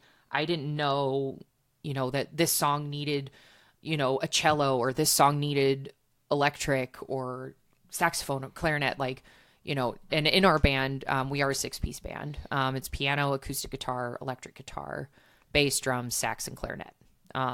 So we have a wide range of sound that's happening, and I didn't know how to fit that puzzle together. I didn't know what to do. I had never done that. looking at a foreign language going, huh? Right? Like clarinet? But it's like What? we all knew it. We all knew that language. Yeah. But I didn't know what to do. So it's like I had to have a sit down with myself, good old, talking to yourself and making yourself change. And I started writing new songs, and I'm just like, okay, so Sandy, when you bring this song to the band, tell them what instruments you hear and let them play. And see what happens. And see what happens. I had to like force myself. Like, it's okay if they that. say it doesn't sound right, or we could do this And way. it was really hard for me to let go of that power at first, because I felt like I didn't, and it wasn't that they weren't allowing me to have a voice at first, but I was so timid and I never spoke up for myself. You didn't find your voice. I never spoke up for myself Yeah. in those early rehearsals because I was still learning about them. I didn't, it's hard to trust people at first, or with being with forceful. your babies, or, putting my foot into this band where I am, I'm bottom rung because I'm the new girl, Rookie. like I didn't know. So it's like when they would talk, I would listen to what they were doing, and they would be like, oh, well, how about, in this verse, we try it this way. And then we would go back and we'd play it a couple times, and would just establish things as they went along. So it was really like that first year in the band, I learned so much. It almost had to be empowering to let go and let them take hard. some of the burden of writing these songs, Yes. Because at that point, I didn't consider myself a songwriter. I had written songs, but I didn't think I was a songwriter.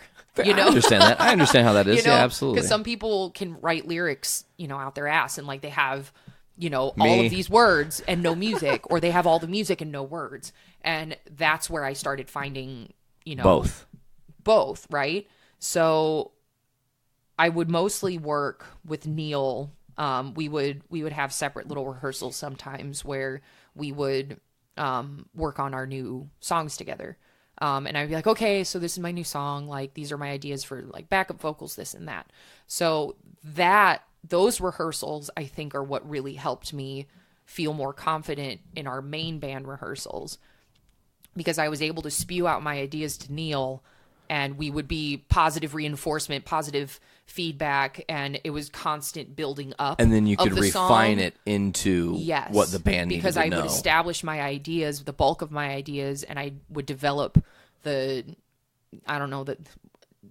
to talk about it to them, because I didn't know how to talk about my music. I didn't know how to talk about arrangements. Yeah. And like, oh, well, I think like, why don't we try to do this? And like, and like, I wasn't confident in myself. I wasn't confident in my abilities at that point, because I was just like, I was a baby bird. Like, I was just trying to figure it out. And, like, I don't know. So we would have these little rehearsals at times, and like, I'd bring my songs to him, and we would bounce ideas back and forth. And, when we would go into the practice room with everyone else, it was a much faster arranging process getting the new songs out, because we had already kind of not established what it was, but we had the ideas, like the root of the ideas there, The first album was almost like training wheels. Yes. And the training wheels are off now. We understand the Right. mechanism and the way to do this. Right. Let's go.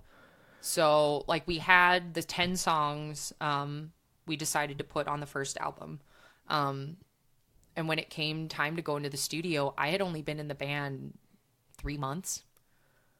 Wow. So you're going into the studio ultra green, and you've never, of course, obviously probably ever recorded. Never been in the studio. Ooh. Nothing. That's a scary first experience. Woo! And I had bronchitis the first day of the studio, which, hold on. We'll get to that. Sure. But so we had established what songs we were going to take to the studio for the first time, and we discussed whether we were going to do an EP first, or if we were just going to go do the shebang. full album. And we decided, okay, we're going to do 10 songs. These are the 10 songs. We'll figure out the order, nonsense later. So we started, kind of fine-tuning our arrangements in the practice space. And we had played a couple shows at that point at the Tonic Room, and we had a residency there. So we had regular performing shows just to kind of get practice for the studio. Totally. So, and those shows were really fun to me, because like I never played on a Chicago stage like that. I didn't know. So it was a different experience, feeling the audience and feeling the reaction to what we were doing. Because I remember your guys' first show at Tonic Room. It was so incredible. fun. It was fun. Oh. The only downside about the entire night, I will never forget this. I'll hold on to this with a bitter grudge. Was I ordered a goddamn, what was it, like a Red Bull and vodka? Oh, no. And it was awful. Oh, no. It was the worst drink I've ever had ever, and it was like $8. That's why you don't. Yeah, energy drinks are just not for me. Well, I don't drink energy drinks or pop anymore. So well, that's good. Yeah, that's 18 days. Well, by the time this recording has happened, it's like 24 days I'm without True. pop. So Excellent. It's weird to time travel podcast. You got to figure out how to do it. Yeah, so we had been playing the couple shows leading up to the studio, and we went in for that first session, and like I walked in, and we recorded at Uptown Recording in Chicago. And our engineer Rob is just a freaking wizard at what he does. And he made the process really welcoming and just like he made it a very comfortable space. It wasn't a burden for you guys.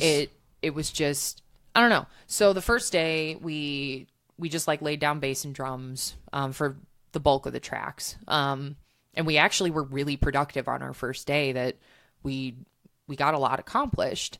But what none of us really knew, because I think only a couple guys in the band had done studio work at that point, from what I remember. But I had never been in the studio before.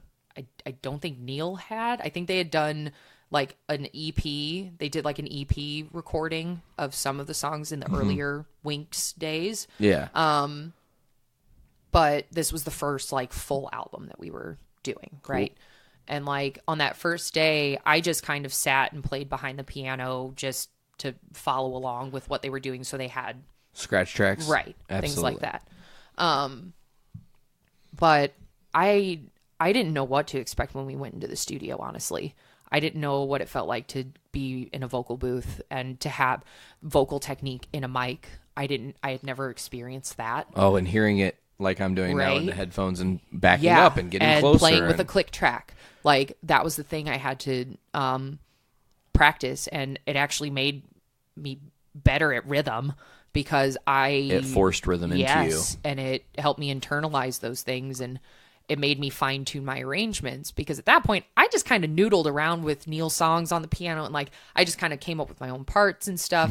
And I wasn't as confident yet with like solidifying an arrangement of my own. This is what I'm going to play. Right. So when it came time to go into the studio, I had to do it. Like, I'm like, okay, this is my timeline. This is my to-do list. Okay, tomorrow I have to record 4 songs on piano. Okay. Like, and it was very overwhelming at first, but once I got in the studio and like I sat behind the baby grand, like it, like I felt it was right, you know? And when you start recording, like something just kind of happens to your body. Like it does. It's a really weird thing because you're almost nervous like you're performing for like thousands of people, but you're not. And I don't know what they call that, but it's like the red light syndrome. When you see the red light come on, it alters you, and it almost it's go mode. It causes fight or flight because you're either gonna kick ass and go through the song and be a boss, or it's gonna kill you and you're not gonna get it. And some days songs defeat you. Game over. Just step away. You know. And I found I'm actually a really good studio musician because it didn't take me many takes to lay down my stuff because I had finally like fine-tuned my ability to arrange what my hands were doing. And there were some times where I felt really bad about what I did. You're like, no. I'm just like, okay, like we did like 6 takes of this and I don't like any of them. Like this is not good at all. But it was such a cool first studio experience. Like I didn't know what to expect when I walked through those doors, and it was life-changing. Like, absolutely. Completely life-changing. And I remember we were laying down like vocal tracks, and my one victory on our first album, because I'll never forget it, when we recorded Wintertime in Chicago, my vocal track is all 1 take. That doesn't surprise me. And it was the first time I had done anything like that. Like, that was one of the first songs I recorded vocally. Like, I had done some of my backup tracks on some of Neil's songs, but for, like, the solo songs that I did, that was one of the first songs we laid down the rhythm tracks for. So we were able to do the vocals right away. And that was one of the few songs on the first album that I had, you know, a solo. So I just, like, we did the take and we listened to it, and I was like, I feel okay about that. Like, should I do it again? Like, so that was my one small victory that I felt. So that was first take as well? 1 take. 1 vocal take. Solo, 1 attempt. There is 1 God, it's track. a goddamn good take too. Like I there's one love track that of song that a lot. vocal. Do you guys really probably don't even play that song very much anymore, do you? We only played in wintertime. Perfect. Literally, like, Makes so there's sense. literally like 3 months out of the year we play that song live. Have you guys thought about doing a fun variation on it called Summertime in Chicago? I think Neil's actually working on like trying to make another bluesy, Yeah. like summertime version of it. But it's such a fun little track. But that was my first little victory in the studio that I felt like that was my next little confidence booster. I'm like, okay, I can record vocals. This is great. Like, check. Score. We've won the day. But So that like hits you in a place where you're like, okay, I can do it. I can Yeah. get behind the microphone. It doesn't take me a lot. I know what I'm doing with my voice. I've trained for this. yeah, like I had the technique. I just gotten out of college. Like I knew how to sing. I knew how to do that. It's like the at least. preparation plus the opportunity creates Exactly. the moment. And I was really bummed out though because we added string parts to some of our tracks, which we don't perform live with string performers. Okay. Which we want to so bad. Oh, yeah. But that's a whole nother animal. We're already a 6-member band. Not a lot of space. To just tackle on like 7 more people on top of it. But we added viola and cello on our first album. And for my one song that I brought to the table was Fog. And I hated that song for the longest time. Oh, no. Until I brought it to the band. Because I wrote it, and I wrote it on piano, and I remember feeling like there were things missing, and it didn't make sense to me yet. And once we recorded it, I unfortunately couldn't be there the day that they did the string parts because I had to work. And I got to the studio that night as they finished tracking for it. Wow. And they finished, like I walked in right as they were like, kind We're of done. tweaking things Yep. and they were about to go take a smoke break. And like I walked in and I was all flustered because I had just gotten off work and I'm just like, I'm so sorry I missed it. Like I really wanted to be here for this because this was my song. And like I wanted to be there for that Absolutely. process. And like it was really frustrating not getting to hear it and not being there. And like I remember I walked in, I got myself settled. And Rob, our engineer, said, oh, we just finished up. Like, I'm going to tweak these few things, then I'll hit play, and then we're going to go outside so you can listen to it. And I sat down in his chair where, his screen of his giant screen and all of the speakers were like in the perfect circle around me. And I sat there and he hit play and they walked away. And as soon as it started playing, I bawled. Oh. Like, I started bawling. 'Cause it hit you. Everything just sounded like perfect. Like was there. Everything that I had heard in my head was there. Good. And like Good. that, I'll never forget that moment because I was just sitting there just listening to it, and I'm just like, this is my song. And it actually is what you kind of heard without knowing that that's what you were Yes. hearing. Like that's it. Like There you go. And it was just one of those moments that just like it flushes over you and you remember it forever. Oh, Like- absolutely, absolutely. And you'll never escape that moment because Like I'm tearing up thinking about it. yeah, Oh my God. totally. It's and that's something you're very proud of too. Yeah, that's So one of my I'm going to babies. ask you a really interesting question. I've not actually asked a lot of musicians on the show this. You're now in your second album, Yes. right? What is this experience like now? Being Mm-hmm. that I don't know. It's hard to top yourself. Like when you've like that moment Right. you're talking about, that the fog moment. You're sitting in the chair. Now you're in the studio again. Yeah. You are developed with these guys. You guys Right. are vets together. You've done it. You've played shows. You've had success. Everything's kind of working. You go in the studio this time. Is it just like almost just going to work? It was a much different experience the second Sure. time in the studio. Sure. Because we knew what Rob's process was for tracking and, kind of building the song. Because none of us really, I mean, like we had ideas of how we wanted to track and stuff. But I didn't know. But when we went in the next time, we were much more methodical about it. And we were like, okay, well, we can just track these all together at the same time and play them live together. So on our second album, a lot of the songs, bass, drums, acoustic, and piano are all live together in one And go. really getting it in Yes, the like it's a live performance almost. And then we would layer in electric and clarinet and like do all the So does that make it easier for you then, because you're almost just jamming, and it as was long as it was you're a much faster process tracking Cool. this time. Cool. And then our vocals this time, Neil and I just sang them live together. Sweet. Because on the first album, Neil would do his part and then I would sing my backup with it, or I would sing my part and then Neil would do his harmonies. But this time we just set it up where we could see each other. We had vocal booths that were set up so Adjacent, we, see each other. And we sang at the same time, and we were able to track our vocals like so quickly. It was different this time because we knew our arrangements and we had been playing together and we felt more comfortable. So did you save money this time in the studio because it seemed to spend less kind time, or does it end up kind of? I didn't know much about like the financials of it. Oh, okay. But this time it's based on how things were scheduled. It took us longer to make this one. Oh. The tracking process went really fast, but then once we got into mixing, Mixing and mastering sometimes can be a whole different yeah, because when you have six kitchens six cooks in the kitchen. Yeah. Good grief, 6 kitchens in the cook. beast. It'd be a very large It cook. would be a very large cook.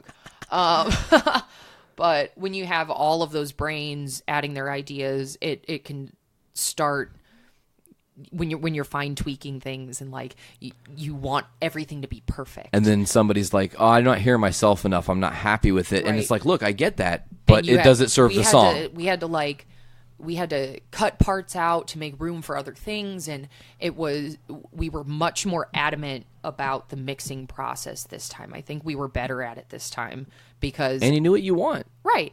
And like the first album, I didn't know what mixing was. Yeah. What I'm listening to my part. What do I need to listen for? What do you mean listen to the tracks and send you notes on it for things you want to change? Like, is the bass loud I'm like- enough? Are the I'm guitars? like, I hear my piano. Like my piano part's pretty solid. I'm okay with it. And then they're like, And "No." I didn't know. Like, what? What do you mean?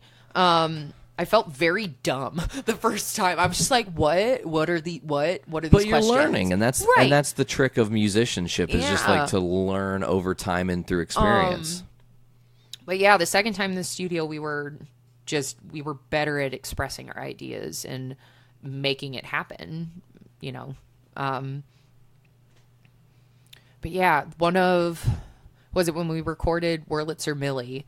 That was my favorite song to record live in the studio. I think we're going to put that at the end of this episode, actually. Yes. So people will be able to hear that. Yes. And it's cool because the story behind it, I want you to get into that, please. Oh, I'm going to. Okay, it's good, my great. favorite story to tell Great, because I great, had a great. very ethereal ghost experience in this house.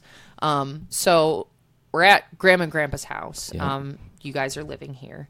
And the Wurlitzer is in the house. And it was set up in the living room over here. And you guys had to go out and like do something that day. Like you had errands to run, and I was just in town for a couple days, You're and I just was hanging staying out. here. And like Sarah was just like, "Oh well, like do you want to come with? Like we're just kind of running around doing stuff." I'm like, "No, I'm just gonna hang out, watch TV, just kind of bum around the house."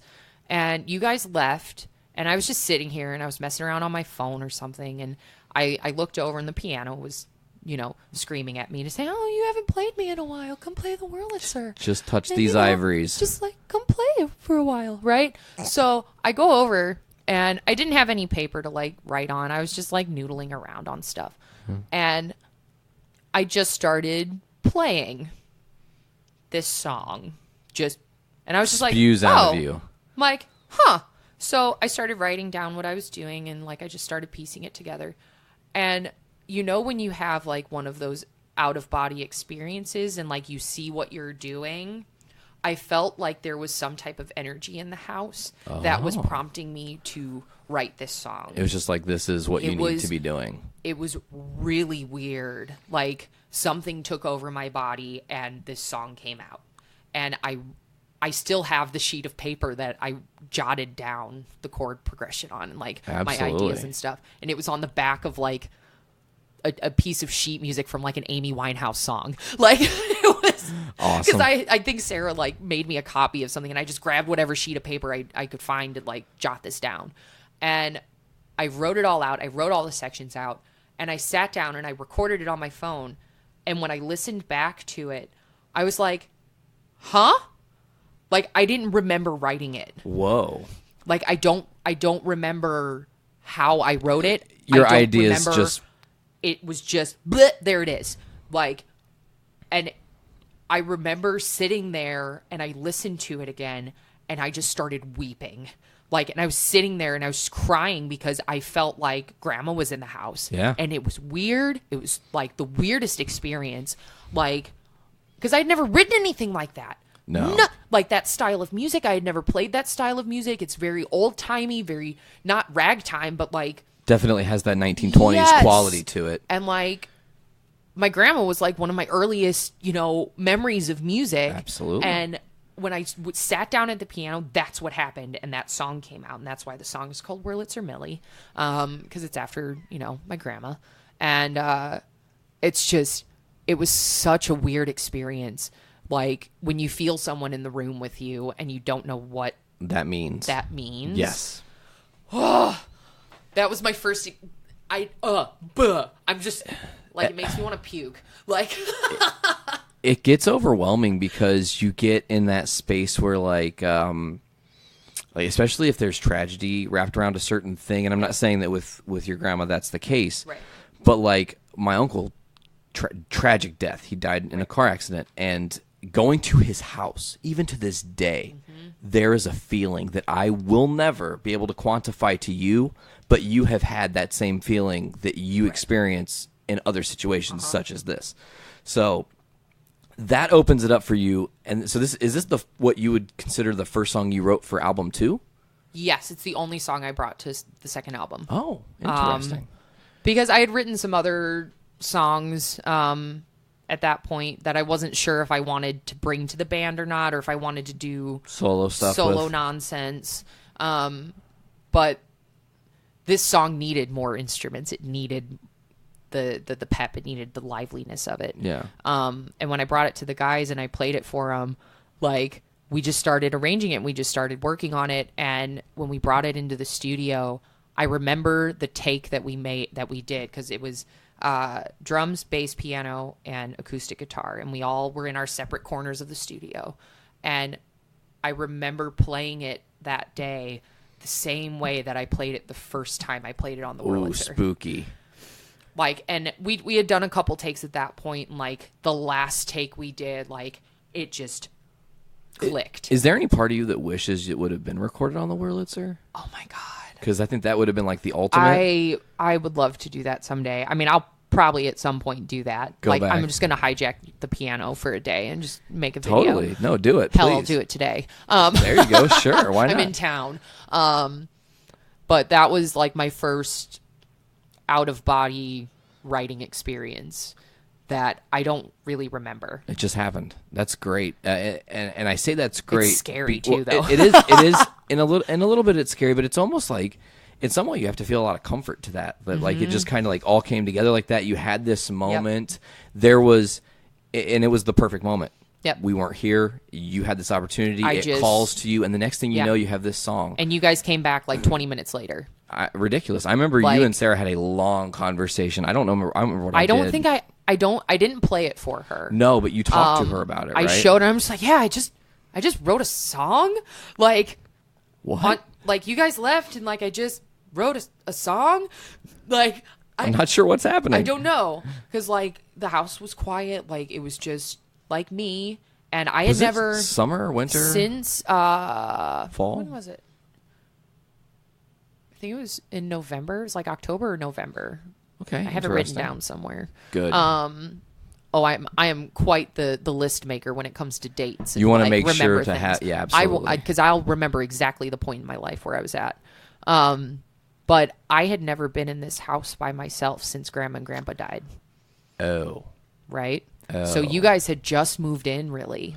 Oh, so David was here. I think a little bit. David, I think, was living here. He might have been at work or something, but no one was home. Yeah. And I was in town, and like I had never been in this house by myself since then, since they passed. And like I think that's ridiculous that that's what happened when it did. Yeah, it was just like, you can't even make that up. Grandma was like, she would brag about us, and like she was like our biggest supporter at that time. Totally. What we would do. She when her friends would come, she's like, oh, you got to listen to my granddaughter sing. Like, she sang this for school. Let me put it on the CD player. I'm going to play this for you. And like, she would brag about us all the time. And like, she was like one of my first influences. Like, she was very, She fostered your dreams. I don't know. So it's like when she died, it was like I lost that cheerleader. Totally. And so when I wrote that song, it was just like she was coming back. It's just like, just do the thing. Like, you got it. Like you can do it. So every time we play that song, it's just like my favorite song. Oh, well, the really good thing about that is that it brings out a lot of the importance of her as a person, but bigger than that, and this is the really cool thing, is that I'm kind of like this. I would rather bring one dope ass song to the table and like have it be the thing that I'm most proud of than like 15 okay songs. Right. So when you wrote this, it just hits you and you're like, this is the one. Yep. This is the moment. We're going to move forward. So on the flip, I'm going to try to flip the script for you right now, right? The script. So you were doing some things during the podcast that I briefly brought up, and it's you haven't done it, like, you haven't went hardcore into it, but you do voices. I do a little bit. And I'm a weird kid. But we haven't but see, while you've been doing the Devilish Winks thing, you also took a new journey that we haven't even touched on, and that's Second City. True. And that is, to me, Second City is the hollow, like that was totally different. I mean, you're standing on the hollowed grounds of legends, like, basically, I'm in this band, and I started to think that I wanted to pursue voice acting. Yeah. And that's because, growing up, I watched cartoons my entire life. And of course, in your household, you watched cartoons. Of course. Your dad loves Rugrats and stuff. Like, David and Sarah did the video game thing, and I went the cartoon route. Hey, that was cartoon my life, right? God, and when you were growing up, some of the absolute golden age of cartoons. Golden age, 90s, man. Like, Hey Arnold and like my Rugrats and my Ren and Stimpy, Rocko's Modern Life, all of them. Oh. But like, what was funny? So Beavis and Butthead, right?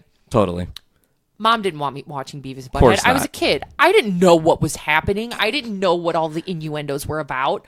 You go back and watch those episodes now, and you're like, Dad would let me watch it because it was funny, and I could imitate Beavis and Butthead's voice. Yeah. And, as a little kid, hearing a little kid, ask for TP for their bunghole, like, it's funny. It's hilarious, right? Absolutely. So I always did that as a kid, and I was just like this weird creature growing up that just talked in all these funny accents and like did all these weird voices, and like, plus of course doing theater, you have to take on particular roles and maybe change your tone, and doing a British accent or Southern accent, whatever.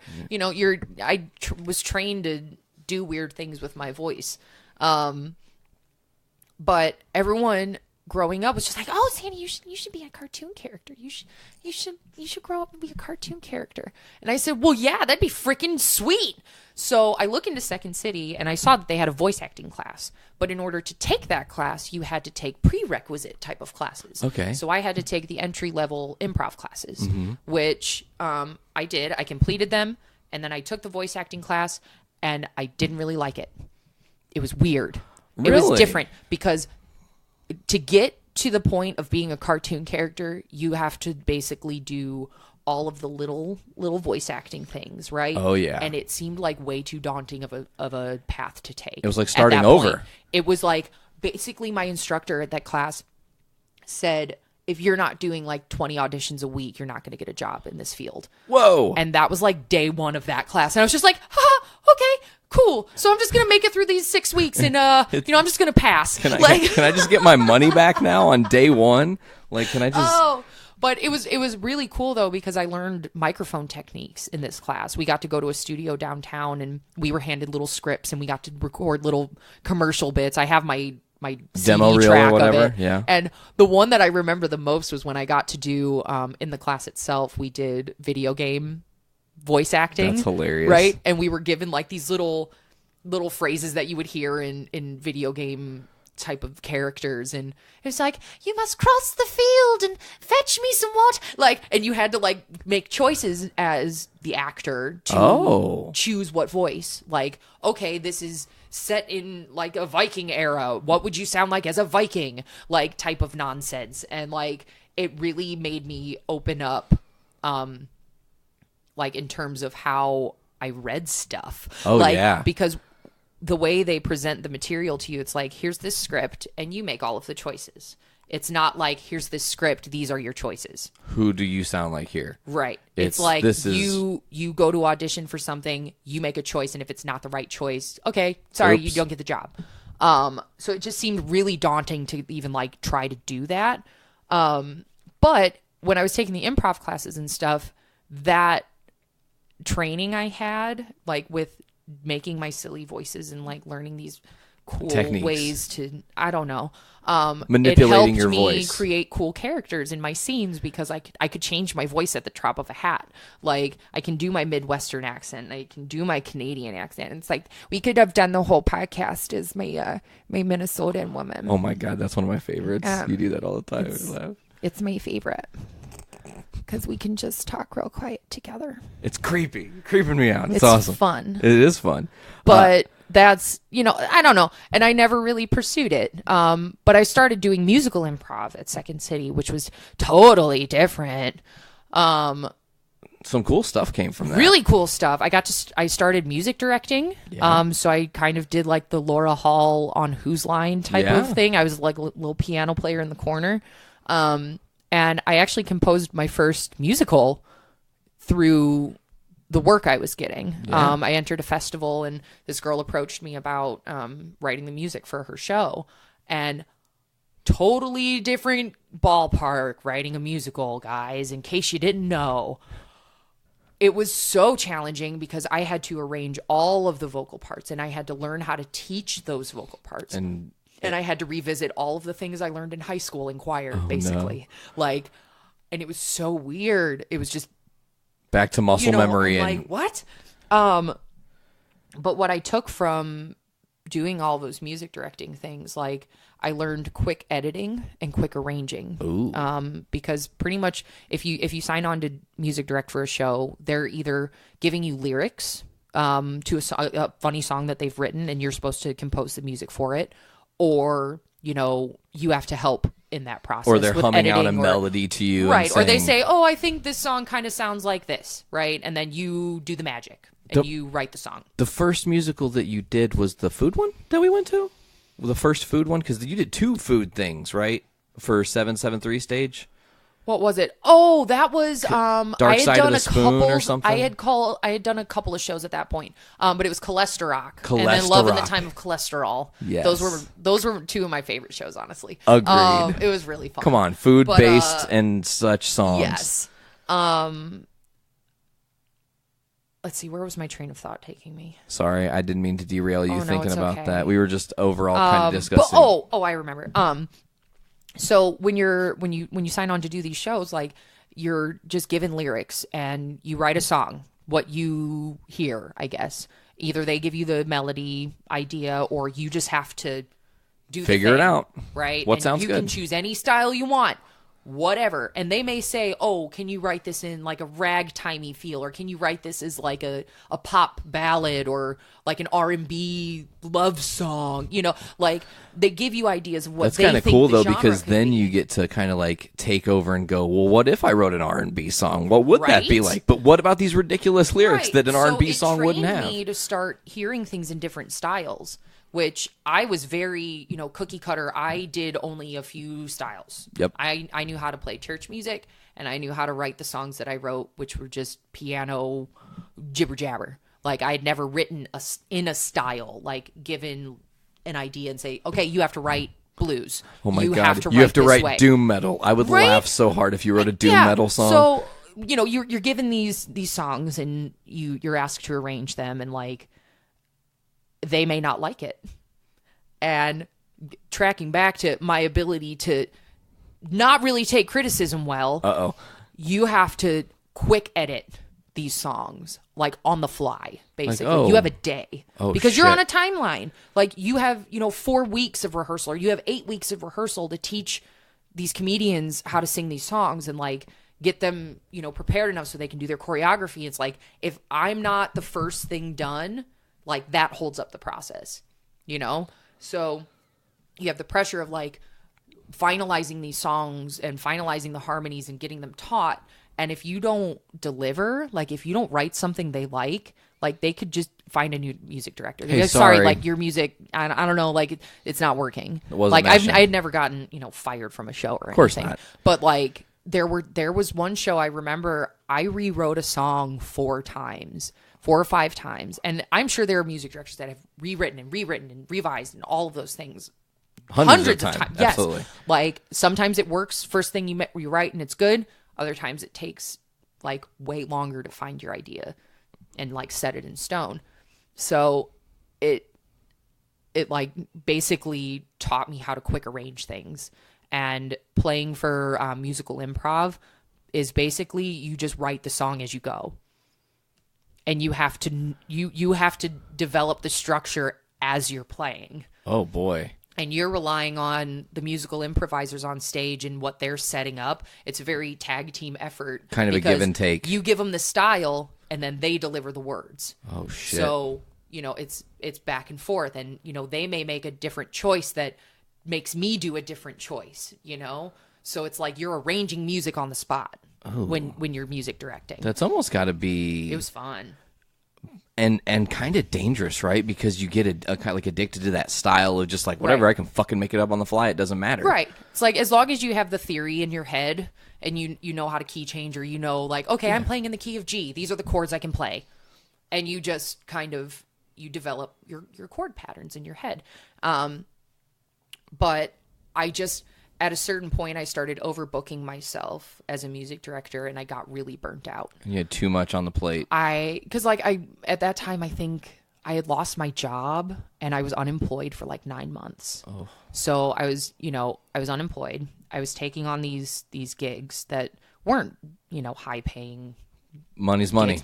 Gigs, like I took what I could take. Totally. And I said yes to everything that year. And by the end of it, I was so burnt out. Like, I don't even remember the last couple shows I did. Wow. Because I was so You were just mentally doing drained. It was just like I was a machine and I was just learning these songs and writing these songs and doing it for everyone else but me. And I had to like hit the pause button and be like, okay, because I was still in the band. Yeah. I was still doing that. I was unemployed and I was overbooking myself with these shows. And I didn't know what it felt like to hustle like that. At that point. And that is the hustle. It was my first big challenge in terms of scheduling myself. And learning how to survive in that Right. environment. You're in Chicago and it's the sink or swim. Yeah. So basically, like I just quit.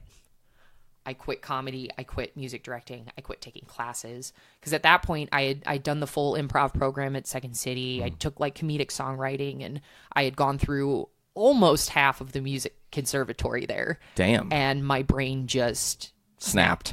Weird. That was good. It did. Like I got to that breaking point where I wasn't even enjoying doing the work anymore. It was just work. It wasn't as exciting anymore. It was just like, okay, this is giving me anxiety. I have to step back and like look at what I actually want to accomplish with my music, because I was spending so much time writing music for other people that I had written nothing that year for myself. Bottles up.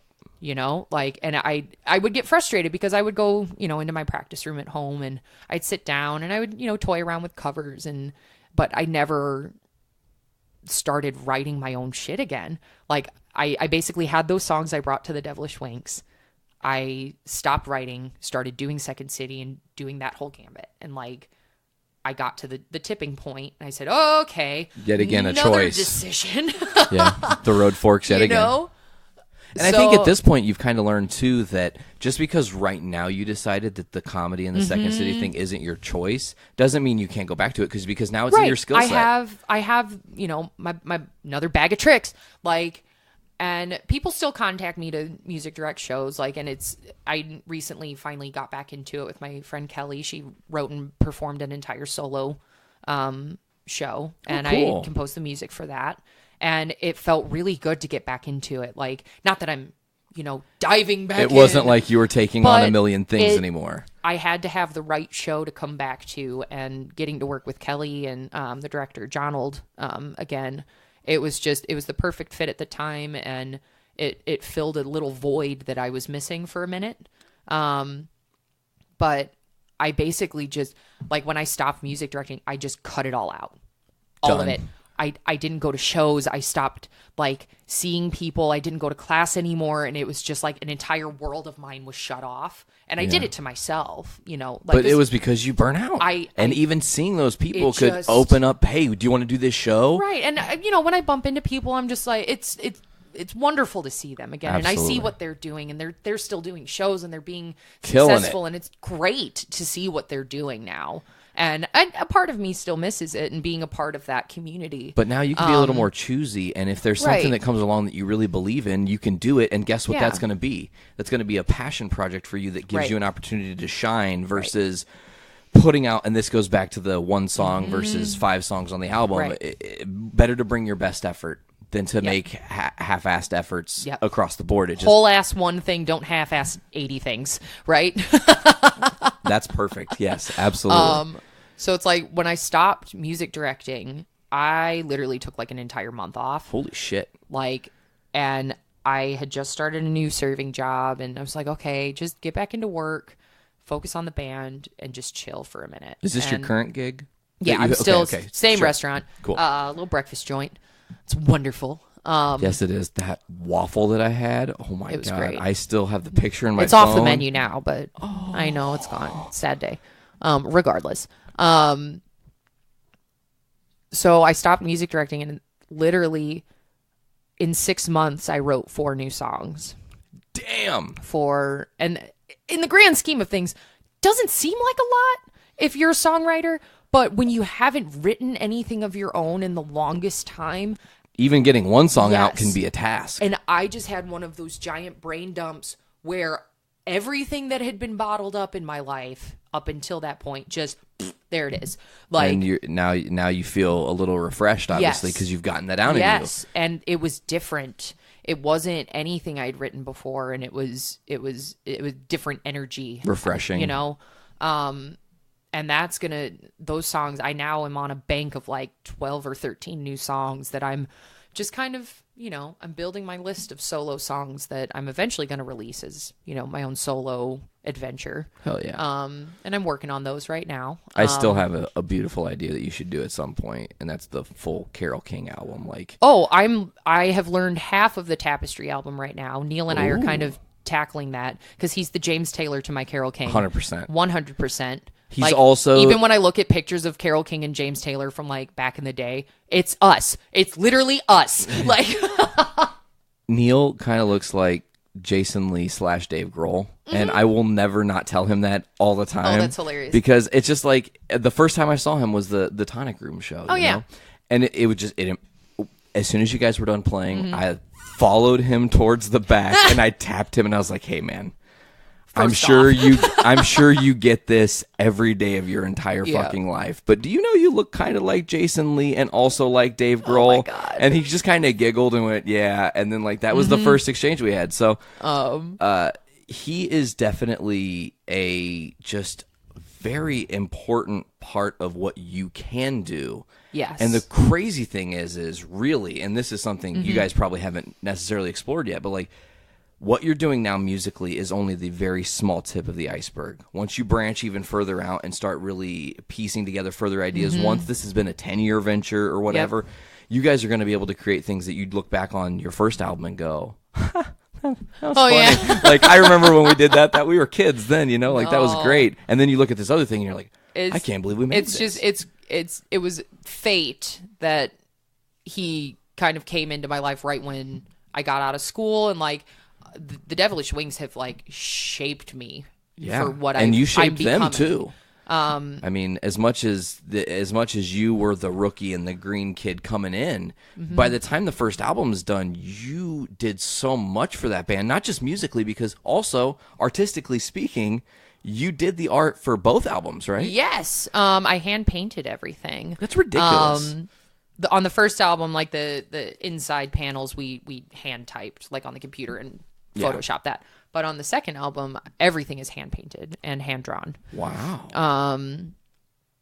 And it's in my head, like they all incorporate, all of the designs incorporate into one another, and it all tells one giant weird story. But I already see in my head the other two albums that the next step. I feel like the next album we release, we jokingly say we're going to do a double LP the next time because we have enough music backlogged at this point. Why not? You know, between the thousands of songs that Neil has in his bank and I've got new songs, like not a lot of bands, and I want you to really think about this, not a lot of bands are not only talented enough but confident enough to release a double LP. So if you guys think you can do it would be so fun. just do it. We'll see if how it happens, that ball gets rolling. But now that the second album's done, we can finally start arranging new songs because we haven't really arranged anything new since you started working on the we second started album. arranging the second album, Yep. and those are done. We're performing them. We play them all the time. But now we need to start going into the next phase of new tunes. So I'm going to ask a question on the second album. Yes. You said it kind of tells one overarching story. Does that mean it's thematically like a concept album intentionally or not? Or is it just it has a lot of themes? It's more like every song is its own little world. And that's basically where the name of the band came. The Devilish Winks are the songs themselves. Every song is a wink in time. It's its own little flicker, its own little, whatever you want to say, that's right? so clever. So it's like we're not just one genre. We're not just folk music. We're not just metal. We're not You can just do anything. this. But somehow it all works. And every song is its own, little universe. And eventually it would be cool to write a concept album together because we haven't done that. Only one song on the second album, the band fully arranged together, like in the room, like from nothing. Like Instead it just of it started being an with idea like from just somebody. started with a drum beat. Then I started singing over it, and then we started. It was just one of those.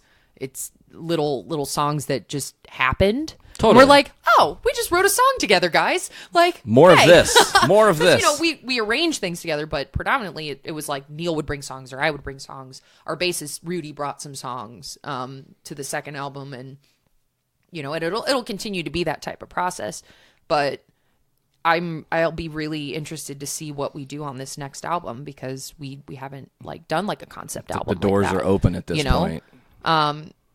But yeah, every song is its own little story, its own little wink, its own little type of thing. That's awesome. I did yeah. not know that that's where the name came from or that was the meaning behind it. So that's really cool. And actually, I was under the misconception that was your name. And the reason that I came up that I thought that, and let me explain, is because by the time you guys were at the point where you were doing your first shows, it was almost about the time that the album was getting ready to launch, Yes. right? So I'm seeing your art. Say the Devilish Winks, and you have this concept that you drew, and in my mind, I just went, Right. "It's Sandy's fucking idea. It's great. I love it." No, I think the first, artwork was my idea. well, totally. But I also thought the name came with that. Yeah, like you were just what's like, funny, "The Devilish Winks is cool." I remember being in the studio while we were doing the first album, and I hadn't done any of the artwork yet. So we were recording the album.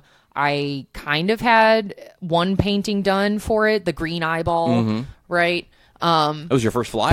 But the cover, the album cover, I had the idea while I was going to the bathroom on our break of tracking in the studio of what the album cover was going to look like.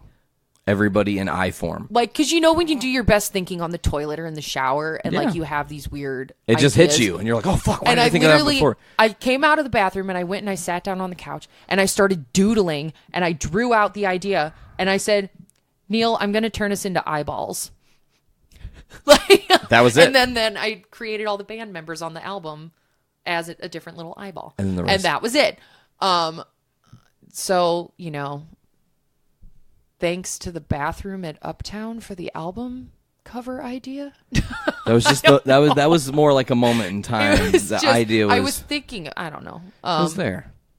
But Yeah, so we'll eventually start working on our third album, fourth album, whatever you want to call it, and Excellent. And eventually that'll happen. And you're obviously playing gigs around. Yeah. Hard to schedule with a lot of people in a band. It is. But we play regularly at like the Elbow Room, Martyrs. We've got a show at the Burlington coming up on February 9th. Yeah. And eventually, I believe in March, we're trying to book our release show at Martyrs. We did our first release show there, so we're going back to our roots and playing there again for our second release. So the album isn't officially out. Yes. Physically. It is physically out. You can get it on iTunes, Google Play, all of digital platforms. Cool. But you can download it on iTunes and that type of stuff. But we do have the physical CDs for sale off our website. I have to buy one. But go to thedevilishwinks.com and you can buy our CD and get my artwork. But yeah, we'll see what happens next. Cool. Well, I don't want to take up too much of your time. Yeah. We're nearing the 2:00 time, Yes. and I know you have some things to do. Oh, yes. So before we get out of here, we'll do the plugs for the show. As always, folks can check out the Voice of Survival podcast on the Journey into Comics network at journeyintocomics.com on all the different podcasting platforms, whether it's iTunes, Podbean, Stitcher Radio, Google Play Music. We are now on Spotify. That's a big one for us. Go to our Patreon, patreon.com/Journey into Comics. Right now we're doing the Road to Infinity War. That's going to take you through the MCU, all 18 movies leading up to the Infinity War release in May. Sandy, thank you so much for coming on. Thanks for having me. This was super fun. It was an absolute blast, and I think that really we could bring you back because I think there's a lot more still to tell within the story. Yes. We've really only hit the tip of the iceberg, as I referenced that earlier. But thank you so much for coming on. What we're going to do is now we're going to close the show with your track, Wurlitz or Millie. Yes. So before we do that, we'll get out of here. I've been Nate. This is Sandy. And thank you guys so much for listening. Later.